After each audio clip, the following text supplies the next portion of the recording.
इधर एक मिनट मगर बैक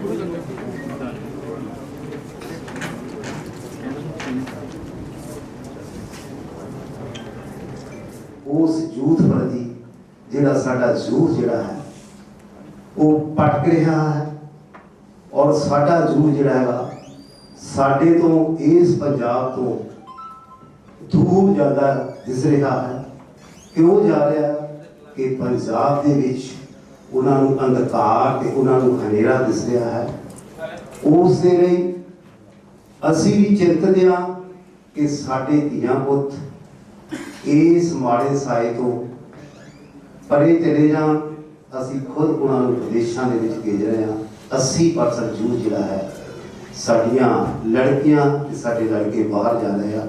मेरा अजोके समय दे विच सब तो बड़ा चिंता का विषय अज यही है कि असीं पंजाबीयत दे जे राखी करना असीं पहरा देना है तो असीं उस अपने नौजवान नूं संभालीए।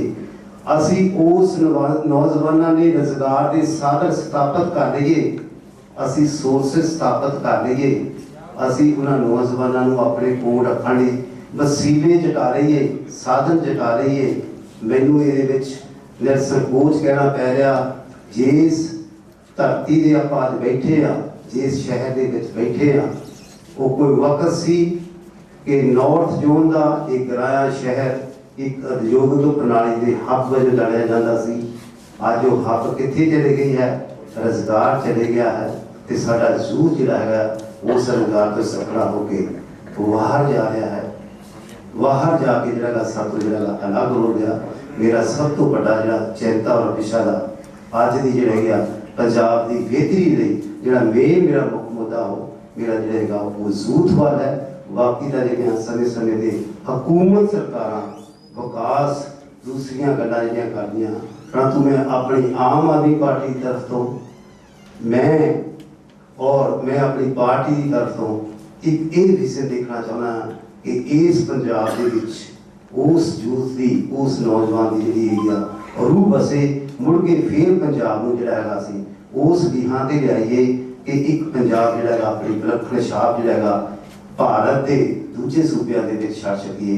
असी सारे ही राजनीतिवान जिहड़े है मेरे साथी बैठे मेरे तो पहला भी सारे दस्या है।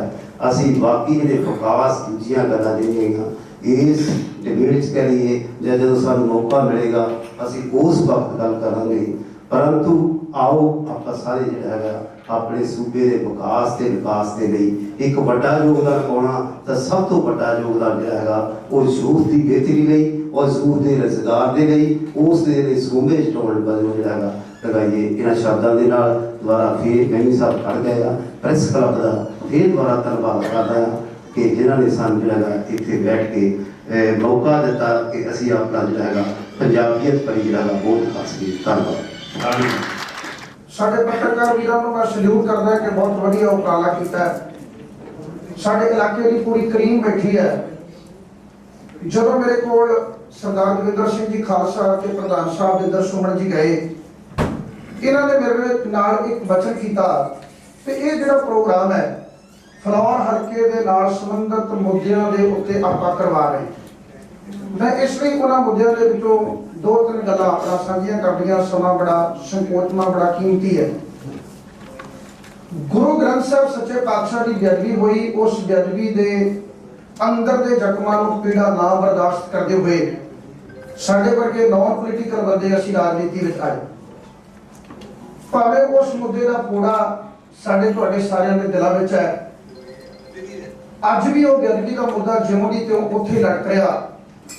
आपां चाहुंदे हां कि बेअदबी के जिहड़े दोषी ने 3 वार सिट्टां ने क्लीयर किया उन्हां दी गिरफ्तारी हो।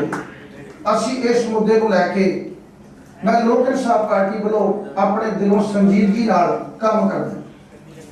उस तो अगली गल फलौर हल्के की गल, मैं DEO डिस्ट्रिक्ट एजुकेशन ऑफिसर के कोल एक RTI पाई जिहदे विचों पुछया कि साडे फलौर हल्के नाल संबंधित स्कूलों के विच टीचिंग ते नॉन टीचिंग स्टाफ की घाट कितनी है, किन्ने टीचर जिहड़े ने वो घट है ते किन्ने टीचर हैगे ने, किहड़े-किहड़े सब्जेक्ट का टीचर नहीं है, किहड़े-किहड़े सब्जेक्ट का टीचर है। 283 स्कूलों की डिटेल मेरे को आई। दुख लगेगा ਉਹਦੇ ਵਿੱਚ 1372 पोस्टां खाली ने। उन्हें खाली पोस्टां ਨੂੰ ਭਰਨ ਵਾਸਤੇ ਲੋਕ ਇਨਸਾਫ ਪਾਰਟੀ ਨੇ ਉਹਨਾਂ ਸਰਕਾਰੀ ਸਕੂਲਾਂ ਦੇ ਸਟੂਡੈਂਟ ਦੇ ਪੇਰੈਂਟਸ ਨਾਲ ਸੰਪਰਕ ਕੀਤਾ, ਬਟ ਉਹ ਸਰਕਾਰੀ ਸਕੂਲਾਂ ਦੇ ਵਿੱਚ ਜਿਹੜੇ ਬੱਚੇ ਪੜ੍ਹਦੇ ਨੇ ਉਹਨਾਂ ਦੇ ਮਾਂ-ਬਾਪ ਸਾਡੇ ਨਾਲ ਐਜੂਕੇਸ਼ਨ ਦਾ ਹਿੱਸਾ ਨਹੀਂ ਬਣੇ। ਉਹਨਾਂ ਦੇ ਮਾਂ-ਬਾਪ ਨੇ ਸਾਨੂੰ ਸਾਫ਼ ਕਿਹਾ ਕਿ ਅਸੀਂ ਤਾਂ ਦਿਹਾੜੀ ਦੱਪੇ ਵਾਲੇ ਬੰਦੇ ਆ, ਅਸੀਂ ਤੁਹਾਡੇ ਨਾਲ ਐਜੂਕੇਸ਼ਨ ਵਿੱਚ ਨਹੀਂ ਤੁਰ ਸਕਦੇ। ਪੱਤਰਕਾਰ ਭਾਈਚਾਰੇ ਦਾ ਮੈਂ ਦਿਲੋਂ ਕਰਜ਼ਦਾਰ ਹਾਂ ਕਿ ਇਹਨਾਂ ਨੇ ਮੇਰੇ ਨਾਲ ਵਾਅਦਾ ਕੀਤਾ ਕਿ ਕੜਿਆਣਾ ਸਾਹਿਬ ਅਸੀਂ ਤੁਹਾਡੇ ਨਾਲ ਮੋਢੇ ਨਾਲ ਮੋਢਾ ਲਾ ਕੇ ਚੱਲਾਂਗੇ, ਪਰ ਉਸ ਤੋਂ ਬਾਅਦ ਵਿੱਚ ਕੋਵਿਡ ਦੀ ਸਿਚੁਏਸ਼ਨ ਆ ਗਈ। ਕੋਵਿਡ ਦੀ ਸਿਚੁਏਸ਼ਨ ਕਾਰਨ ਬਾਹਰ ਨਿਕਲਣਾ ਵੀ ਦੁੱਭਰ ਹੋ ਗਿਆ। ਉਸ ਤੋਂ ਅਗਲੀ ਗੱਲ ਸੀ ਰੇਤ ਮਾਫੀਆ। ਮੇਰਾ ਪਿੰਡ ਹੈ ਕੜਿਆਣਾ, ਕੰਢੇ ਆਣਾ ਸਤਲੁਜ ਦਾ ਕੰਢਾ। ਸਤਲੁਜ ਦੇ ਕੰਢੇ ਦੇ ਉੱਤੇ ਜਿਉਂ ਤੋਂ ਰਾਜਨੀਤੀ ਵਿੱਚ ਮੈਂ ਪਿਆ, ਉਸ ਦਿਨ ਤੋਂ ਬਾਅਦ ਵਿੱਚ ਅੱਜ ਤੱਕ ਇੱਕ ਵਾਰ ਮਾਈਨਿੰਗ ਸ਼ੁਰੂ ਹੋਈ, ਇੱਕ ਰਾਤ ਚੱਲੀ, दूसरी रात 3 पर्चे मैं SSP साहब ਨੂੰ ਕਹਿ ਕੇ ਕਰਵਾਏ ਤੇ ਉਸ ਤੋਂ ਬਾਅਦ ਵਿੱਚ ਕੜਿਆਣੇ ਵਿੱਚੋਂ 1 ਕਿਲੋ ਵੀ ਰੇਤਾ ਨਹੀਂ ਜਾਣ ਦਿੱਤਾ। ਇਹ ਅਕਾਲ ਪੁਰਖ ਦੀ ਕਿਰਪਾ ਹੋਈ। ਫਲੋਰ ਹਲਕੇ ਦੇ ਮੁੱਦਿਆਂ ਦੀ ਗੱਲ, ਫਲੋਰ ਹਲਕੇ ਦੇ ਮੁੱਦਿਆਂ ਦੇ ਵਿੱਚੋਂ ਆ ਜਿਹੜਾ ਕਿਸਾਨ ਐਜੂਕੇਸ਼ਨ ਚੱਲ ਰਿਹਾ ਹੈ, ਉਸ ਐਜੂਕੇਸ਼ਨ ਦੇ ਨਾਲ ਲੋਕ ਇਨਸਾਫ ਪਾਰਟੀ ਸ਼ੁਰੂ ਤੋਂ ਚੱਲੀ ਹੈ। ਕਿਸਾਨ ਆਗੂਆਂ ਤੋਂ ਵੀ ਪਹਿਲਾਂ ਸਾਡੇ ਲੋਕ ਇਨਸਾਫ ਪਾਰਟੀ ਨੇ ਸਾਈਕਲ ਯਾਤਰਾ ਕੀਤੀ, ਸਾਡੇ ਉੱਤੇ ਪਰਚੇ ਦਰਜ ਹੋਏ। ਉਸ ਤੋਂ ਬਾਅਦ ਵਿੱਚ ਫਲੋਰ ਹਲਕੇ ਵਿੱਚੋਂ ਮੈਂ ਲੋਕ ਇਨਸਾਫ ਪਾਰਟੀ ਵੱਲੋਂ ਸਰਦਾਰ ਇਕਬਾਲ ਸਿੰਘ ਦੀ ਰਸੂਲਪੁਰੀ ਬੈਸ ਸਾਹਿਬ ਉਹਨਾਂ ਦੇ ਨਾਲ ਡਿਸਕਸ ਕੀਤੀ ਵੀ ਆਪਾਂ ਤੁਹਾਨੂੰ ਆਪਣੀ ਟੀਮ ਦੇਣੀ ਹੈ ਐਵਰੀਡੇ, ਤੁਸੀਂ ਹਰ ਰੋਜ਼ ਜਿੱਥੇ ਵੀ ਜਾਣ ਦੀ ਲੋੜ ਹੈ ਪਾਰਟੀ ਤੁਹਾਡੇ ਨਾਲ ਹੈ। ਸਾਡੀ ਟੀਮ ਹਰ ਰੋਜ਼ ਕਿਸਾਨ ਸੰਘਰਸ਼ ਦੇ ਨਾਲ ਮੋਢੇ ਨਾਲ ਮੋਢਾ ਜੋੜ ਕੇ ਕੰਮ ਕਰ ਰਹੀ ਹੈ। ਹਰ ਐਜੂਕੇਸ਼ਨ ਦਾ ਅਸੀਂ ਹਿੱਸਾ ਬਣੇ ਹਾਂ। ਜਦੋਂ ਮੇਰੇ ਕੋਲ ਪੱਤਰਕਾਰ ਵੀ ਗਏ, ਇਹਨਾਂ ਨੇ ਗੱਲ ਕੀਤੀ ਕਿ ਫਲੋਰ ਦੇ ਮੁੱਦੇ ਇਹਦੇ ਵਿੱਚੋਂ ਕੋਈ ਮੁੱਕਰ ਨਹੀਂ ਸਕਦਾ ਕਿ ਫਲੋਰ ਦੇ ਮੁੱਦੇ ਪੈਂਡਿੰਗ ਪਏ ਨੇ। ਜੇ ਪੈਂਡਿੰਗ ਨਾ ਪਏ ਹੁੰਦੇ ਤਾਂ ਅੱਜ ਦੇ ਪ੍ਰੋਗਰਾਮ ਰੱਖਣ ਦੀ ਲੋੜ ਨਹੀਂ ਸੀ। ਤੇ ਪ੍ਰੋਗਰਾਮ ਇਹ ਰੱਖਣ ਦੀ ਮੈਂ ਗੁਰੂ ਗ੍ਰੰਥ ਸਾਹਿਬ ਜੀ ਨੂੰ ਹਾਜ਼ਰ ਸੁਣ ਕੇ ਕਹਿੰਦਾ, ਇਲੈਕਸ਼ਨ ਲੜਿਆ, ਆਮ ਆਦਮੀ ਪਾਰਟੀ ਵੱਲੋਂ ਲੜਿਆ, ਸਾਰੇ ਭਰਾਵਾਂ ਨੇ ਬਹੁਤ ਸਾਥ ਦਿੱਤਾ। ਉਸ ਤੋਂ ਬਾਅਦ ਵਿੱਚ ਕੁਝ ਕਾਰਨ ਬਣੇ ਕਿ ਆਮ ਆਦਮੀ ਪਾਰਟੀ ਵਿੱਚੋਂ ਲਿਫਟ ਕਰਕੇ ਮੈਂ ਲੋਕ ਇਨਸਾਫ ਪਾਰਟੀ ਵਿੱਚ ਗਿਆ, ਬਹੁਤ ਵੱਡਾ ਸਹਿਯੋਗ ਮਿਲਿਆ। ਪਰ ਇੱਥੇ ਮੈਂ ਜਿਹੜੀ ਗੱਲ ਆਪ ਜੀ ਨਾਲ ਸਾਂਝੀ ਕਰਨੀ ਚਾਹੁੰਦਾ ਕਿ ਜੇ ਗੁਰੂ ਮਹਾਰਾਜ ਕਿਰਪਾ ਕਰਦੇ ਮੈਨੂੰ ਸੰਗਤ ਮਾਣ ਦਿੰਦੀ ਤਾਂ ਸ਼ਾਇਦ ਅੱਜ ਇਹ ਪ੍ਰੋਗਰਾਮ ਰੱਖਣ ਦੀ ਲੋੜ ਨਹੀਂ ਸੀ ਪੈਣੀ। ਮੈਂ ਇੱਥੇ ਦੇ ਮੁੱਦੇ ਜਿੰਨੇ ਅਸੀਂ ਸੋਚੇ ਸੀ ਉਹ ਸਾਰੇ ਦੇ ਸਾਰੇ ਅਸੀਂ ਕਲੀਅਰ ਕਰਨੇ ਸੀ। ਅਕਾਲ ਪੁਰਖ ਕਿਰਪਾ ਕਰੇ, ਅਸੀਂ ਨਾਨ ਪੋਲੀਟੀਕਲ ਬਣ ਕੇ ਸਮਝ ਲਓ ਤੁਹਾਡੇ ਵਿੱਚ ਵਿਚਰਦੇ ਹਾਂ। ਹਮੇਸ਼ਾ ਭਾਈਚਾਰੇ ਨੂੰ ਪਹਿਲ ਦੇਈਦੀ ਹੈ, ਪਾਰਟੀਬਾਜ਼ੀ ਨੂੰ ਕਦੇ ਪਹਿਲ ਨਹੀਂ ਦੇਈਦੀ। ਪਰਮਾਤਮਾ ਕਿਰਪਾ ਕਰੇ ਕਿ ਤੁਹਾਡਾ ਹਮੇਸ਼ਾ ਸਾਥ ਰਹੇ। ਮੇਰੇ ਖਿਆਲ ਵਿੱਚ ਸਮਾਂ ਲਾਗੇ ਹੋ ਗਿਆ, ਸੈਕਟਰੀ ਸਾਹਿਬ ਮਾਈਕ ਤੇ ਆ ਗਏ, ਸੋ ਮੇਰੇ ਕੋਲੋਂ ਥੋੜੇ ਚਿਰ ਵਿੱਚ ਬਹੁਤੀ ਕੋਈ ਗਲਤੀ ਹੋ ਗਈ ਹੋਵੇ ਤਾਂ ਇਸ ਗੱਲ ਦੀ ਖਿਮਾ। ਵਾਹਿਗੁਰੂ ਜੀ ਕਾ ਖਾਲਸਾ, ਵਾਹਿਗੁਰੂ ਜੀ ਕੀ ਫਤਿਹ। ਅੱਜ ਦੀਆਂ ਗੱਲਾਂ ਚੱਜ ਦੇ ਵਿਚਾਰ ਦੱਸਦੇ ਨੇ ਸਵਰਨ ਸਿੰਘ ਟਹਿਣਾ ਜੀ। ਆਪਾਂ ਸਭ ਤੋਂ ਪਹਿਲਾਂ ਤਾਂ ਮੈਂ ਤੁਹਾਨੂੰ ਮੁਬਾਰਕਬਾਦ ਦੇਣਾ ਕਿ ਕਿਸਾਨ ਸੰਘਰਸ਼ ਤੋਂ ਬਾਅਦ ਜੇ ਸੰਵਾਦ ਦੀ ਗੱਲ ਚੱਲੀ ਏ ਤਾਂ ਉਹ ਪਹਿਲ ਕਦਮੀ ਜਿਹੜੀ ਏ ਪ੍ਰੈਸ ਕਲੱਬ ਗਰਾਇਆ ਨੇ ਹਾਸਲ ਕੀਤੀ ਹੈ। ਇਹ ਆਪਣੇ ਆਪ ਵਿੱਚ ਸਭ ਤੋਂ ਵੱਡੀ ਇੱਕ ਚੰਗੀ ਗੱਲ ਹੈ, ਕਿਉਂਕਿ ਅੱਜ ਦੇ ਸੋਸ਼ਲ ਮੀਡੀਆ ਦੇ ਯੁੱਗ ਦੇ ਵਿੱਚ ਜਦੋਂ ਅਸੀਂ ਬਹੁਤ ਕੁਝ ਨੈਗੇਟਿਵ ਸੁਣਦੇ ਆ, ਵਿਚਾਰਦੇ ਆ, ਕਰਦੇ ਆ ਤੇ ਬਹੁਤ ਕੁਝ ਚੰਗਾ ਜਿਹੜਾ ਹੁੰਦਾ ਉਹ ਅਸੀਂ ਵਿਸਾਰ ਦਿੰਦੇ ਆ। ਉਸ ਚੰਗਿਆਂ ਲਈ ਆ ਜਿੰਨੀ ਟੀਮ ਅੱਜ ਤੁਸੀਂ ਬਣਾਈ ਹੈ ਬਹੁਤ ਹੀ ਸਾਡੇ ਸਤਿਕਾਰਯੋਗ ਹੈ, ਸਾਡੇ ਵੀਰ ਜਿਨ੍ਹਾਂ ਨੇ ਆਪਣਾ ਪੱਖ ਰੱਖਿਆ ਹੈ ਆਪਣੀ ਪਾਰਟੀ ਵੱਲੋਂ। ਭਾਈ ਗੁਰਪ੍ਰੀਤ ਸਿੰਘ ਖਾਲਸਾ, ਸ਼ਿਵ ਕੁਮਾਰ ਜੀ, ਪ੍ਰਵੀਨ ਬੰਗਾ ਜੀ, ਲੈਮਰ ਸਿੰਘ ਤੱਗੜ ਜਿਨ੍ਹਾਂ ਦਾ ਨਾਮ ਬਚਪਨ ਤੋਂ ਸੁਣਦੇ ਆ ਰਹੇ ਆ ਔਰ ਬੜੇ ਚੜ੍ਹਦੀ ਕਲਾ ਨਾਲ ਸੇਵਾ ਕਰਦੇ ਨੇ, ਔਰ ਪ੍ਰਿੰਸੀਪਲ ਪ੍ਰੇਮ ਕੁਮਾਰ ਜੀ, ਔਰ ਸਾਡੇ ਮੇਰੇ ਸਤਿਕਾਰਯੋਗ ਵੀਰ ਭਾਈ ਸਰੂਪ ਸਿੰਘ ਕੜਿਆਣਾ ਜੀ। ਇਹ ਜਿਹੜੇ ਆਪਣੀ ਪਾਰਟੀ ਦਾ ਪੱਖ ਰੱਖਿਆ, ਇਹ ਗੱਲਾਂ ਜਿੰਨੀਆਂ ਵੀ ਇਹਨਾਂ ਨੇ ਕੀਤੀਆਂ ਨੇ ਇਹ ਘਿਓ ਦੀਆਂ ਘੁੱਟਾਂ ਨੇ। ਜੇਕਰ ਇਸ ਤਰ੍ਹਾਂ ਅਸੀਂ ਸੋਚਦੇ ਆ ਫਿਰ ਇਸ ਤਰ੍ਹਾਂ ਹੋ ਕਿਉਂ ਨਹੀਂ ਰਿਹਾ? ਸਭ ਤੋਂ ਵੱਡਾ ਸਾਡੇ ਸਾਹਮਣੇ ਸਵਾਲ ਹੈ, ਅਸੀਂ ਬੇਵਸੀ ਦੇ ਆਲਮ ਦੇ ਵਿੱਚ ਕਿਉਂ ਗੁਜ਼ਰ ਰਹੇ ਹਾਂ? ਅੱਜ ਅਸੀਂ ਹਰ ਪਾਸੇ ਨਿਰਾਸ਼ਾ ਦੇ ਵਿੱਚੋਂ ਆਪਾਂ ਕੀ ਕਰਦੇ ਆ? ਅੱਜ ਪੰਜਾਬ ਦਾ ਮੁੱਖ ਮੰਤਰੀ ਬਣ ਰਿਹਾ ਤੇ ਆਪਾਂ ਉਸ ਗੱਲ ਨੂੰ ਕਿਉਂ ਨਾਰਮਲ ਲੈ ਰਹੇ ਆ? क्योंकि ਆਪਾਂ ਨੂੰ पता है कि अपने बस कुछ नहीं, उन्होंने अपने बैठे ਜਿਹੜੀਆਂ ਗੋਡੀਆਂ ਨੇ ਉਹ ਦਿੱਲੀ ਤੋਂ ਫਿੱਟ ਹੋਣੀਆਂ ਨੇ। ਇਸੇ ਤਰ੍ਹਾਂ ਜਿਹੜਾ ਪਾਰਟੀ ਦਾ ਪ੍ਰਧਾਨ ਹੈ ਉਹਨੇ ਜਿਹੜਾ ਫੈਸਲਾ ਲੈ ਲੈਣਾ ਉਹ ਸਾਨੂੰ ਮੰਨਣਾ ਹੀ ਪੈਣਾ। ਡੈਮੋਕ੍ਰੇਸੀ ਕਿੱਥੇ ਹੈ? ਉਹ ਡੈਮੋਕ੍ਰੇਸੀ ਨੂੰ ਅੱਜ ਲੱਭਦਿਆਂ ਹੋਇਆਂ ਇਹ ਜਿਹੜਾ ਸੰਵਾਦ ਆਪਾਂ ਸ਼ੁਰੂ ਕੀਤਾ ਇਹਦੇ ਤੇ ਕੌੜੀਆਂ ਗੱਲਾਂ ਵੀ ਕਰਨੀਆਂ ਪੈਣਗੀਆਂ। ਕੌੜੀਆਂ ਗੱਲਾਂ ਕੀ ਨੇ ਕਿ ਸਾਡੇ ਵਿੱਚ ਵੀ ਕਹਿਣੀ ਤੇ ਕਰਨੀ 'ਚ ਬਹੁਤ ਵੱਡਾ ਫਰਕ ਆ ਗਿਆ। ਅਸੀਂ ਆਪਣੀ ਲੀਡਰਸ਼ਿਪ ਨੂੰ ਕੋਸਦੇ ਹਾਂ ਪਰ ਉਸ ਲੀਡਰਸ਼ਿਪ ਨੂੰ ਬਣਾ ਕੌਣ ਰਿਹਾ? ਉਸ ਲੀਡਰਸ਼ਿਪ ਨੂੰ ਅਸੀਂ ਤਿਆਰ ਕਰਦੇ ਹਾਂ ਤੇ ਉਸ ਲੀਡਰਸ਼ਿਪ ਦੇ ਵਿੱਚ ਜਿੰਨੀਆਂ ਵੀ ਘਾਟਾਂ ਆ ਰਹੀਆਂ ਕਿਤੇ ਉਸ ਦੇ ਲਈ ਅਸੀਂ ਵੀ ਜ਼ਿੰਮੇਵਾਰ ਹਾਂ। ਇਹ ਸਾਨੂੰ ਮੰਨਣਾ ਪਵੇਗਾ। ਜਦੋਂ ਸਾਡੇ ਸਾਹਮਣੇ 4 ਮਹੀਨੇ ਬਾਅਦ ਇੱਕ ਇਲੈਕਸ਼ਨ ਹੋਣਾ, ਉਸ ਇਲੈਕਸ਼ਨ ਦੇ ਬਾਰੇ ਅੱਜ ਅਸੀਂ ਕਿਸ ਤਰ੍ਹਾਂ ਸੋਚ ਰਹੇ ਹਾਂ, ਇਹ ਸਾਨੂੰ ਸਭ ਤੋਂ ਵੱਡੀ ਸਾਡੇ ਅੰਦਰ ਸੋਚ ਦੀ ਲੋੜ ਹੈ। ਰੋਟੀ ਕੱਪੜਾ ਤੇ ਮਕਾਨ ਜਿਸ ਲਈ ਆਜ਼ਾਦੀ ਦਾ ਸੰਘਰਸ਼ ਲੜਿਆ ਗਿਆ ਤੇ ਅੱਜ ਅਸੀਂ ਫਿਰ ਗੁਲਾਮੀ ਵੱਲ ਵਧ ਰਹੇ ਹਾਂ, ਉਹ ਗੁਲਾਮੀ ਨੂੰ ਕਿਵੇਂ ਤੋੜਨਾ, ਇਹ ਸਾਡੇ ਸਾਹਮਣੇ ਸਭ ਤੋਂ ਵੱਡਾ ਸਵਾਲ ਹੈ। ਕਿਸਾਨ ਸੰਘਰਸ਼ ਕਰ ਰਿਹਾ, ਉਹਦੇ ਵਿੱਚ ਆਪਾਂ ਸਾਰੇ ਗਏ ਆ ਜਾਂ ਸਪੋਰਟ ਕੀਤੀ ਜਾਂ ਕਰ ਰਹੇ ਆ, ਕਿਉਂ ਅਸੀਂ ਬੇਵਸ ਹੋ ਰਹੇ ਆ? ਉਹ ਕੌਣ ਲੋਕ ਨੇ ਜਿਹੜੇ ਸਾਨੂੰ ਜੰਜੀਰਾਂ ਪਾ ਰਹੇ ਨੇ? ਉਹ ਜੰਜੀਰਾਂ ਕਿਵੇਂ ਤੋੜਨੀਆਂ ਪੈਣਗੀਆਂ? ਇਹਨਾਂ ਸਾਰਿਆਂ ਦੇ ਉੱਤੇ ਆਪਾਂ ਨੂੰ ਅੱਜ ਵਿਚਾਰ ਕਰਨਾ ਚਾਹੀਦਾ। ਮੈਂ ਧੰਨਵਾਦ ਕਰਦਾ ਕਿ ਇਸ ਦੀ ਸ਼ੁਰੂਆਤ ਹੋਈ ਹੈ। ਮੀਡੀਆ ਦਾ ਬੜਾ ਵੱਡਾ ਰੋਲ ਹੈ ਪਰ ਮੀਡੀਆ ਨੂੰ ਵੀ ਜਿਵੇਂ ਅੱਜ ਇੱਕ ਕੁਐਸਚਨ ਮਾਰਕ ਲੱਗ ਰਿਹਾ ਹੈ ਕਿ ਡੈਮੋਕ੍ਰੇਸੀ ਦੇ ਵਿੱਚ ਚੌਥਾ ਥੰਮ ਜਿਹੜਾ ਮੀਡੀਆ ਹੈ ਉਹ ਆਪਣਾ ਰੋਲ ਕਿਉਂ ਨਹੀਂ ਅਦਾ ਕਰ ਰਿਹਾ? ਕਿਉਂਕਿ ਇੱਕ ਸਮਾਂ ਸੀ ਜਦੋਂ ਮੀਡੀਆ ਤੈਅ ਕਰਦਾ ਸੀ ਉਹ ਗੱਲ ਜਿਹੜੀ ਇਹ ਲੀਡਰ ਉਸ ਨੂੰ ਅਪਣਾਉਂਦੇ ਸੀ। ਅੱਜ ਲੀਡਰ ਗੱਲ ਕਰ ਰਹੇ ਆ, ਮੀਡੀਆ ਉਹਨੂੰ ਅਪਣਾ ਰਿਹਾ। ਇਹ ਆਪਣੇ ਆਪ ਵਿੱਚ ਸਭ ਤੋਂ ਵੱਡਾ ਸਵਾਲ ਹੈ। ਵਾਹਿਗੁਰੂ ਜੀ ਕਾ ਖਾਲਸਾ, ਵਾਹਿਗੁਰੂ ਜੀ ਕੀ ਫਤਿਹ। बहुत बहुत धन्यवाद कि अज तक पंजाब जिहड़ा आ ਇਹ ਇਤਿਹਾਸਕ ਤੌਰ ਦੇ ਉੱਤੇ ਆਪਣੀ ਮਹੱਤਤਾ ਰੱਖਦਾ, ਪਰ ਜਦੋਂ ਦਾ ਦੇਸ਼ ਆਜ਼ਾਦ ਹੋਇਆ ਪੰਜਾਬ ਦੇ ਨਾਲ ਬੜਾ ਕੇਂਦਰ ਸਰਕਾਰ ਵੱਲੋਂ ਧੱਕਾ ਕੀਤਾ ਜਾਂਦਾ ਹੈ। ਉੱਥੇ ਕੋਈ ਵੀ ਭਾਵੇਂ ਬੈਠਾ ਜਾਵੇ ਤੇ ਦੁੱਖ ਦੀ ਗੱਲ ਇਹ ਹੈ ਕਿ ਭਾਵੇਂ ਸਾਡੀਆਂ ਉੱਥੇ ਭਾਈਵਾਲ ਪਾਰਟੀਆਂ ਵੀ ਬੈਠੀਆਂ ਰਹੀਆਂ, ਉਹਨਾਂ ਨੇ ਵੀ ਉਹਨਾਂ ਨੂੰ ਹੱਲ ਕਰਾਉਣ ਦੀ ਕੋਸ਼ਿਸ਼ ਨਹੀਂ ਕੀਤੀ। ਭਾਵੇਂ ਉਹ ਕੇਂਦਰ ਦੀਆਂ ਸਰਕਾਰਾਂ ਦੇ ਵਿੱਚ ਭਾਈਵਾਲ ਬਣ ਕੇ ਬੈਠੇ ਰਹੇ। ਪੰਜਾਬ ਦੇ ਹੱਕਾਂ ਦੀ ਗੱਲ ਬਿਲਕੁਲ ਨਹੀਂ ਕੀਤੀ ਜਾ ਰਹੀ।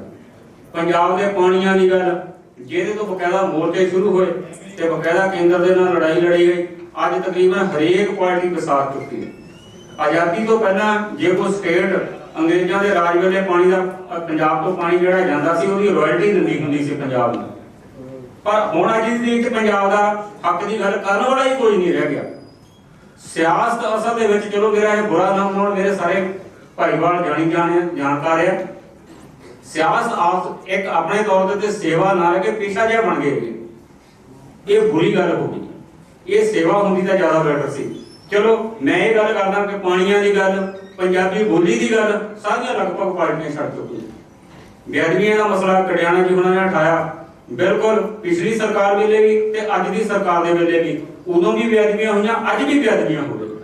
ਨਾ ਪਹਿਲੇ ਦੋਸ਼ੀ ਫੜੇ ਗਏ ਨਾ ਅੱਜ ਦੇ ਕੋਈ ਦੋਸ਼ੀ ਫੜੇ ਗਏ। ਖਾਸ ਕਰ ਅੱਜ ਦੀ ਸਰਕਾਰ ਦੇ ਜੋ ਨੁਮਾਇੰਦੇ ਹੁੰਦੇ ਉਹਨਾਂ ਨੂੰ ਵੀ ਆਪਾਂ ਪੁੱਛਦੇ, ਉਹ ਇਸ ਮੁੱਦੇ ਤੇ ਇਲੈਕਸ਼ਨ ਲੜ ਕੇ ਆਏ ਸੀ ਮੈਨੀਫੈਸਟੋ ਦੇ ਵਿੱਚ ਕਿ ਗੁਰੂ ਗ੍ਰੰਥ ਸਾਹਿਬ ਦੀਆਂ ਜੋ ਬੇਅਦਬੀਆਂ ਹੋਈਆਂ ਸੀ ਉਹਨਾਂ ਦੇ ਦੋਸ਼ੀਆਂ ਨੂੰ ਸਜ਼ਾਵਾਂ ਦਿੱਤੀਆਂ ਜਾਣਗੀਆਂ, ਪਰ ਉਹ ਉਹਨਾਂ ਦੋਸ਼ੀਆਂ ਨੂੰ ਸਜ਼ਾਵਾਂ ਦੇ ਕੀ ਉਹਨਾਂ ਨੂੰ ਹੱਥ ਪਾਉਣ ਤੋਂ ਵੀ ਗਰੇਜ ਕਰਦੇ ਰਹੇ, ਬਚਦੇ ਰਹੇ। ਖਾਲਸਾ ਜੀ ਤੁਹਾਡਾ ਸਵਾਲ ਆ ਗਿਆ ਹੈ। ਹਾਂਜੀ ਕਨੜਾ ਸਾਹਿਬ ਦਿਓ। ਮੰਤਰੀ ਜਾ ਕੇ ਮੋਰਚੇ ਤੇ ਜਾਂਦੇ ਨੇ ਤੇ ਕਹਿੰਦੇ ਨੇ ਉੱਠ ਜਾਓ ਜੀ ਅਸੀਂ ਕਰ ਦਿਆਂਗੇ, ਤੇ ਅਗਲੇ ਕਹਿੰਦੇ ਠੀਕ ਹੈ ਜੀ, ਉੱਠ ਕੇ ਮੋਰਚੇ ਤੋਂ ਆ ਜਾਂਦੇ ਨੇ। ਕਿਉਂ?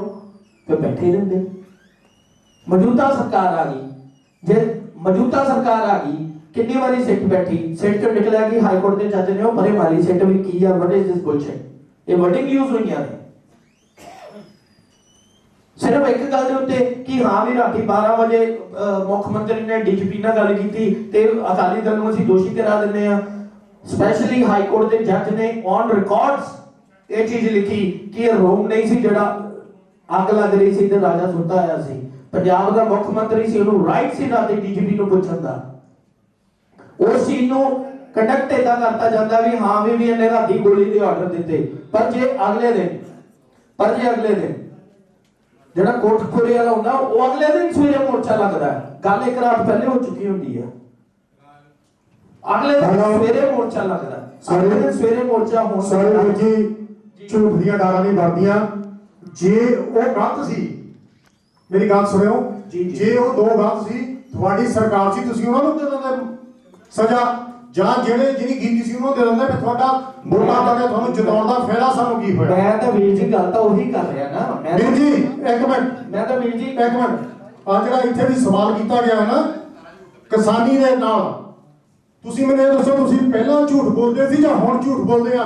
3 ਸਤੰਬਰ, ਇੱਕ ਮਿੰਟ, 3 ਸਤੰਬਰ ਦੀ 3 ਸਤੰਬਰ ਦੀ ਅਖਬਾਰ ਦੇ ਵਿੱਚ ਇਹ ਲੱਗਿਆ ਵੀ ਇਹ ਜਿਹੜੇ ਕਾਨੂੰਨ ਆ ਸਾਰੇ ਸਹੀ ਆ, ਉਦੋਂ ਬਾਅਦ ਹੁਣ ਤੁਸੀਂ ਕਹਿੰਦੇ ਆ ਗਲਤ ਆ।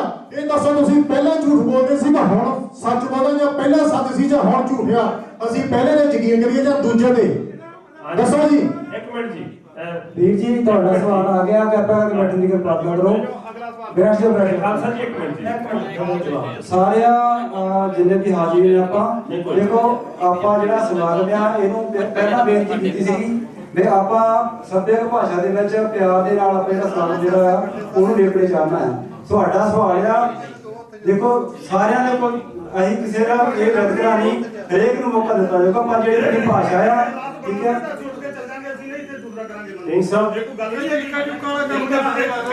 ਸਵਾਲ ਉਹਨਾਂ ਨੇ ਕੀਤਾ, ਉਹਨਾਂ ਨੂੰ ਹੋ ਗਿਆ ਵਾ। ਬੇਨਤੀ ਕਰ ਰਿਹਾ ਸੀ ਜੀ। ਸਿੰਘ ਸਾਹਿਬ ਥੋੜਾ ਜਿਹਾ ਆਪਾਂ ਦੇਖੋ ਸਿੰਘ ਸਾਹਿਬ, ਵੀਰ ਜੀ ਇੱਕ ਮਿੰਟ ਜੀ, ਆਪਣੇ ਸਥਾਨ ਤੇ ਆਪਾਂ ਬੈਠ ਜਾਓ ਪਲੀਜ਼, ਇੱਕ ਮਿੰਟ ਬੈਠੋ। ਇੱਕ ਮਿੰਟ ਜੀ, ਆ ਦੇਖੋ ਆਪਣੇ ਭਾਈ ਸਾਹਿਬ ਵੀਰ ਜੀ ਬੋਲ ਰਹੀ ਹੈ। ਦੇਖੋ ਗੱਲ ਕਰਨ ਦੀ ਤੇ ਗੱਲ ਸੁਣਨ ਦੀ, ਇੱਕ ਮਿੰਟ ਜੀ ਖਾਲਸਾ ਜੀ, ਗੱਲ ਸੁਣਨ ਦੀ ਤੇ ਗੱਲ ਕਰਨ ਦੀ ਜਿਹੜੀ ਸਮਰੱਥਾ ਹੈ ਉਹ ਸਾਨੂੰ ਪ੍ਰਮਾਤਮਾ ਬਖਸ਼ਦਾ ਹੈ। ਸਮਤ ਵੀ ਬਖਸ਼ਦਾ ਹੈ, ਚੱਜ ਵੀ ਬਖਸ਼ਦਾ ਹੈ, ਆਚਾਰ ਵੀ ਬਖਸ਼ਦਾ ਹੈ, ਵਿਚਾਰ ਵੀ ਉਹੀ ਬਖਸ਼ਦਾ ਹੈ। ਪਰ ਗੱਲ ਕਰਨ ਲਈ ਜਿਹੜਾ ਸਾਡਾ ਦਿਮਾਗ, ਸਾਡੀ ਸੋਚ ਔਰ ਸਹਿਣ ਸ਼ਕਤੀ ਜਿਹੜੀ ਹੈ, ਅੱਜ ਸਾਡੇ ਸਮਾਜ ਦੇ ਵਿੱਚ ਸਹਿਣ ਸ਼ਕਤੀ ਦੀ ਘਾਟ ਹੈ।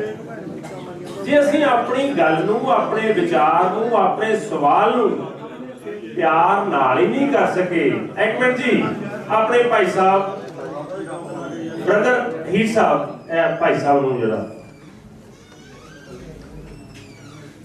ਜਿਹੜੇ ਆਗੂ ਸਹਿਬਾਨ, ਮੈਂ ਕਹਿੰਦਾ ਆਗੂ ਉਹੀ ਬਣ ਸਕਦਾ ਜਿਹਦੇ ਕੋਲੇ ਵਿਦੇਸ਼ਾਂ ਦੇ ਵਿੱਚ ਜਾ ਰਹੇ ਆ, ਇੱਕ ਡਰ ਫੈਕਟਰ ਤੇ ਇੱਕ ਦੂਸਰਾ ਰੁਜ਼ਗਾਰ ਕੋਈ ਨਹੀਂ ਹੈ। ਸਮੇਂ ਦੀਆਂ ਸਰਕਾਰਾਂ ਨੇ ਇਸ ਕੰਮ ਨੂੰ ਹੁਣੇ ਨਹੀਂ ਹੋ ਗਿਆ, 74 ਸਾਲ ਹੋ ਗਏ, 73 ਸਾਲ ਹੋ ਗਏ। ਮੈਂ ਪਹਿਲਾਂ ਦੱਸਿਆ ਸੀ ਕਿ ਗਰਾਇਆ ਜਿਹੜਾ ਸ਼ਹਿਰ ਆ ਉਦਯੋਗਿਕ ਪ੍ਰਣਾਲੀ ਦਾ ਨਾਰਥ ਰੀਜਨ ਦਾ ਹੱਬ ਰਹਿ ਚੁੱਕਾ ਹੈ। ਫਲੋਰ ਦੇ ਵਿੱਚ ਫੈਕਟਰੀਆਂ ਸੀ, ਸਾਰੀਆਂ ਫੈਕਟਰੀਆਂ ਬੰਦ ਕਿਉਂ ਹੋ ਗਈਆਂ? 2 ਸ਼ਬਦਾਂ ਦੇ ਨਾਲ ਬੰਦ ਹੋਈਆਂ, ਇੱਕ ਨੀਤੀ ਤੇ ਦੂਸਰੀ ਨੀਅਤ। ਨੀਤੀ ਜਿਹੜੀ ਸਾਡੀ ਸੀ ਉਹ ਖੋਟ ਵਾਲੀ ਸੀ, ਤੇ ਜਿਹੜੀ ਨੀਅਤ ਖੋਟ ਵਾਲੀ ਤੇ ਨੀਤੀ ਸਾਡੀ ਮਿਸ ਮੈਨੇਜਮੈਂਟ, ਮਿਸ ਪਲੈਨਿੰਗ।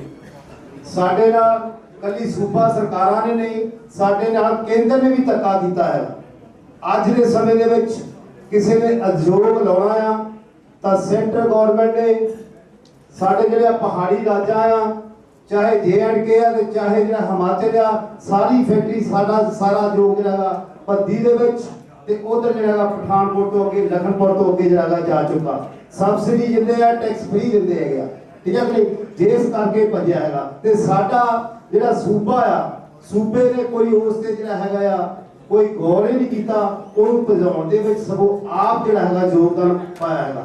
ਜਿਸ ਸੂਬੇ ਦੇ ਵਿੱਚ ਉਦਯੋਗਿਕ ਪ੍ਰਣਾਲੀ ਨਹੀਂ, ਉਸ ਸੂਬੇ ਦੇ ਵਿੱਚ ਜਿਹੜਾ ਰੁਜ਼ਗਾਰ ਨਹੀਂ। ਵਕਤ ਆ ਆਪਾਂ ਸਾਰੇ ਸਾਥੀ ਬੈਠੇ ਆ, ਗਰਾਇਆ ਸ਼ਹਿਰ ਦੇ ਵਿੱਚ ਆਲੇ ਦੁਆਲੇ 40 ਕਿਲੋਮੀਟਰ ਤੋਂ ਲੋਕ ਜਿਹੜੇ ਸਨ ਆਪਣੇ ਸਾਈਕਲਾਂ ਦੇ ਵਿੱਚ ਡੱਬੇ ਬੰਨ੍ਹ ਕੇ ਆਉਂਦੇ ਸਨ ਇੱਕ ਰੁਜ਼ਗਾਰ ਦੀ ਖਾਤਰ। ਹੁਣ ਰੁਜ਼ਗਾਰ ਜਿਹੜਾ ਹੈਗਾ ਸਾਡੇ ਯੂਥ ਲਈ ਵੀ ਜਿਹੜਾ ਹੈਗਾ ਖਤਮ ਹੋ ਚੁੱਕਾ। ਸਭ ਤੋਂ ਵੱਡਾ ਜਿਹੜਾ ਹੈਗਾ ਸਾਡੇ ਸੂਬੇ ਦੇ ਵਿੱਚ ਉਦਯੋਗਿਕ ਪ੍ਰਣਾਲੀ ਸਥਾਪਿਤ ਹੋਵੇ। ਕੇਂਦਰ ਜਿਹੜਾ ਹੈਗਾ ਮਤਰੇਈ ਮਾਂ ਵਾਲਾ ਸਲੂਕ ਨਾ ਕਰੇ। ਸੂਬਾ ਜਿਹੜਾ ਸਾਡਾ ਪੰਜਾਬ ਆ ਉਸ ਨੂੰ ਵੱਡ ਸੂਬੇ ਦੇ ਉੱਤੇ ਇੱਕ ਵਿਸ਼ੇਸ਼ ਰਿਆਇਤ ਦੇ ਕੇ ਜਿਹੜਾ ਹੈਗਾ ਉਦਯੋਗਿਕ ਪ੍ਰਣਾਲੀ ਸਥਾਪਿਤ ਹੋਵੇ, ਤਾਂ ਜਿਹੜਾ ਸਾਡਾ ਜਿਹੜਾ ਯੂਥ ਆ ਉਹਨੂੰ ਇੱਥੇ ਰੁਜ਼ਗਾਰ ਮਿਲੇ, ਨਾ ਕਿ ਬਾਹਰ ਜਿਹੜਾ ਹੈਗਾ ਜਾ ਕੇ ਜਾਣਾ ਪਵੇ। ਧੰਨਵਾਦ। ਬਹੁਤ ਬਹੁਤ ਧੰਨਵਾਦ।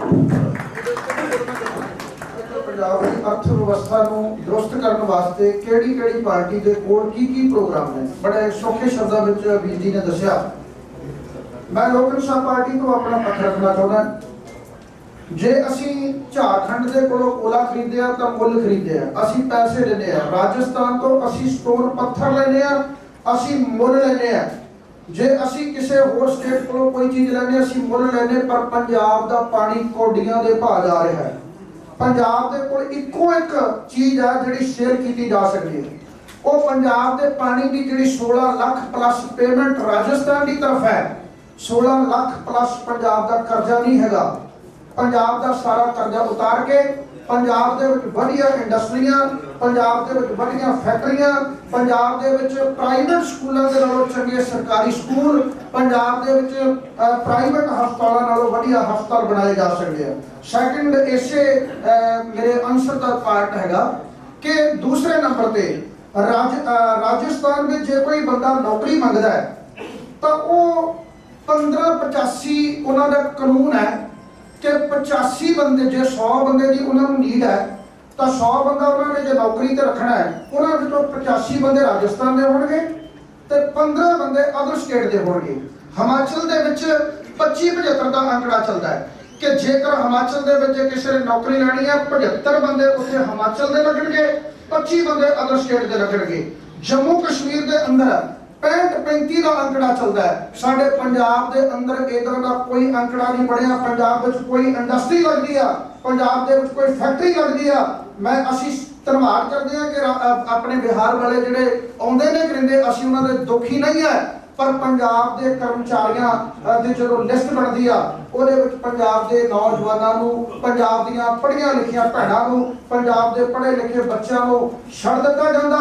ਇੱਥੇ ਸਾਡੇ ਬਿਲਕੁਲ ਨਜ਼ਦੀਕ ਕ੍ਰਿਮਕਾ ਫੈਕਟਰੀ ਹੈ, ਕਿਤੇ ਜਾ ਕੇ ਵੇਖੋ 2000 ਉੱਥੇ ਵਰਕਰ ਹੋਣਗੇ, ਜਿਹਦੇ ਵਿੱਚੋਂ 1800 ਵਰਕਰ ਹੋਰ ਸਟੇਟ ਦਾ ਹੋਊਗਾ, ਪੰਜਾਬ ਦਾ ਨਹੀਂ ਹੋਊਗਾ। ਤੁਸੀਂ ਪੈਪਸੀ ਦੇ ਵਿੱਚ ਚਲੇ ਜਾਓ, ਪੈਪਸੀ ਦੇ ਵਿੱਚ ਜਾਓਗੇ, ਉੱਥੇ ਜਿੰਨੇ ਵੱਡੇ ਸੀਨੀਅਰ ਪੋਸਟ ਦੇ ਉੱਤੇ ਬੰਦੇ ਆ, ਇੱਕ ਵੀ ਤੁਹਾਨੂੰ ਪੰਜਾਬੀ ਨਹੀਂ ਮਿਲੇਗਾ। ਜਦੋਂ ਕਿਤੇ ਕੈਪਟਨ ਅਮਰਿੰਦਰ ਸਿੰਘ ਜੀ ਆਪਣੇ ਪੈਪਸੀ ਪਲਾਂਟ ਪਠਾਨਕੋਟ ਵਾਲੇ ਪਾਸੇ ਨੂੰ ਮੂਵ ਆਨ ਕਰਦੇ ਆ ਤਾਂ ਉੱਥੇ ਕੇਵਲ ਤੇ ਕੇਵਲ ਇੱਕੋ ਹੀ ਉਹਨਾਂ ਦੀ ਸੋਚ ਸੀ ਕਿ J&K ਦੇ ਵਰਕਰਾਂ ਨੂੰ ਅਸੀਂ ਸਭ ਤੋਂ ਜ਼ਿਆਦਾ ਨੌਕਰੀ ਦੇਣੀ ਹੈ, ਕਿ ਦੇਖਣ ਵਾਸਤੇ ਬੋਰਡ ਪੰਜਾਬ ਦਾ ਹੋਏਗਾ, ਖਬਰਾਂ ਲੱਗ ਜਾਣਗੀਆਂ ਕਿ ਪੰਜਾਬ ਦੇ ਵਿੱਚ ਇੰਡਸਟਰੀ ਖੁੱਲ ਗਈ, ਪੰਜਾਬ ਦੇ ਵਿੱਚ ਫੈਕਟਰੀ ਲੱਗ ਗਈ, ਪਰ ਪੰਜਾਬੀਆਂ ਨੂੰ ਨੌਕਰੀ ਨਹੀਂ ਮਿਲਦੀ। ਲੋਕ ਇਨਸਾਫ ਪਾਰਟੀ ਦੀ ਤਰਫ ਤੋਂ ਮੈਂ ਇਸ ਆਵਾਮ ਦੇ ਵਿੱਚ ਖਲੋ ਕੇ ਬੇਨਤੀ ਕਰਦਾ, ਜੇ ਸਾਨੂੰ ਕਿਤੇ ਆਪਣੀ ਸਰਕਾਰ ਦੇ ਹਿੱਸੇਦਾਰੀ ਭਾਗੀਦਾਰੀ ਮਿਲਦੀ ਹੈ, ਅਸੀਂ ਇਹਦੇ ਉੱਤੇ ਪਰਜੋਰ ਕੰਮ ਕਰਾਂਗੇ ਕਿ ਪੰਜਾਬ ਦੇ ਘੱਟੋ ਘੱਟ 85 ਅਤੇ 15% ਅਦਰ ਸਟੇਟ ਦੇ ਬੰਦੇ ਕੰਮ ਕਰਨਗੇ। ਬਹੁਤ ਬਹੁਤ ਧੰਨਵਾਦ। ਇੱਕ ਮਿੰਟ ਤੁਹਾਡੇ ਜਵਾਬ ਦਾ ਹੋਰ ਕੰਟੀਨਿਊ ਕਰਨਗੇ ਪ੍ਰਵੀਨ ਮੰਗਾ ਜੀ।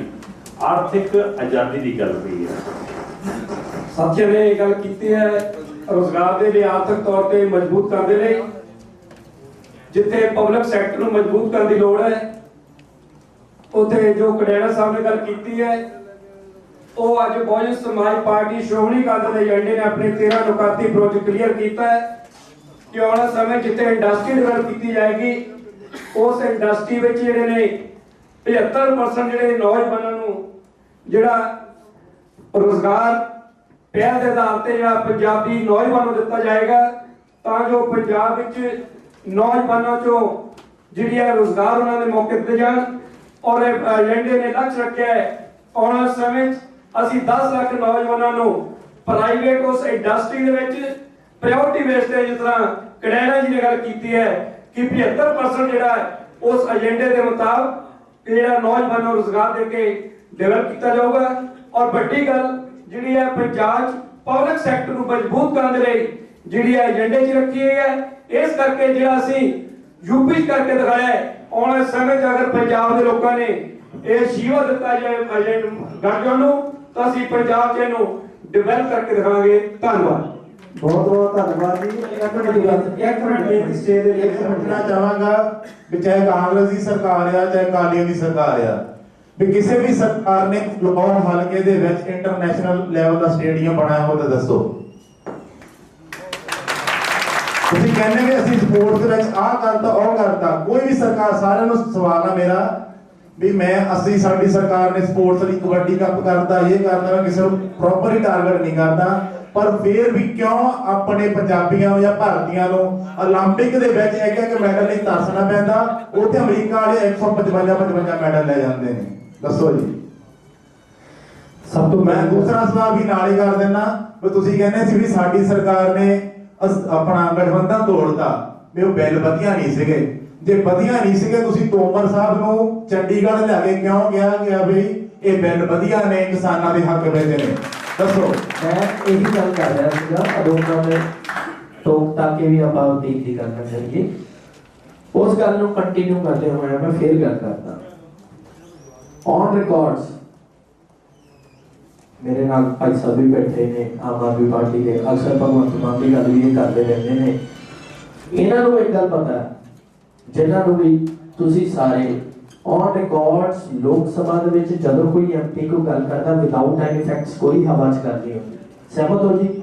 ਔਨ ਰਿਕਾਰਡਸ ਵਿਭਾਗ ਸਿਮਰਤ ਕੌਰ ਬਾਦਲ ਨੇ ਗੱਲ ਕਹੀ ਕਿ ਮੈਂ ਜੇਪੀ ਨੱਡਾ ਜੀ, ਰਾਜਨਾਥ ਜੀ ਬਕਾਇਦਾ ਮੰਤਰੀਆਂ ਦੇ ਨਾਮ ਲਏ ਕਿ ਵੀ ਮੈਂ ਇਹਨਾਂ ਕੋਲ ਗਈ ਤੇ ਕਿਹਾ ਵੀ ਇਹ ਬਿੱਲਾਂ ਦੇ ਵਿੱਚ ਪ੍ਰੋਬਲਮਸ ਨੇ, ਤੁਸੀਂ ਦੂਰ ਕਰੋ। ਇਹਨਾਂ ਨੇ ਸਾਨੂੰ ਅਸ਼ੋਰ ਕੀਤਾ ਕਿ ਤੁਸੀਂ ਚਿੰਤਾ ਨਾ ਕਰੋ, ਜਿਹੜੇ ਵੀ ਕਿਸਾਨ ਜਥੇਬੰਦੀਆਂ ਦੇ ਵਿੱਚ ਪ੍ਰੋਬਲਮਸ ਨੇ ਇਸ ਚੀਜ਼ ਨੂੰ ਪ੍ਰੋਪਰ ਸਹੀ ਕਰਕੇ ਅਸੀਂ ਦੁਬਾਰਾ ਪੇਸ਼ ਕਰਾਂਗੇ, ਇਹਦੀ ਚਿੰਤਾ ਨਾ ਕਰੋ। ਔਨ ਰਿਕਾਰਡ ਸਪੀਚ ਹੈ, ਤੁਸੀਂ ਕਢਵਾ ਸਕਦੇ ਹੋ।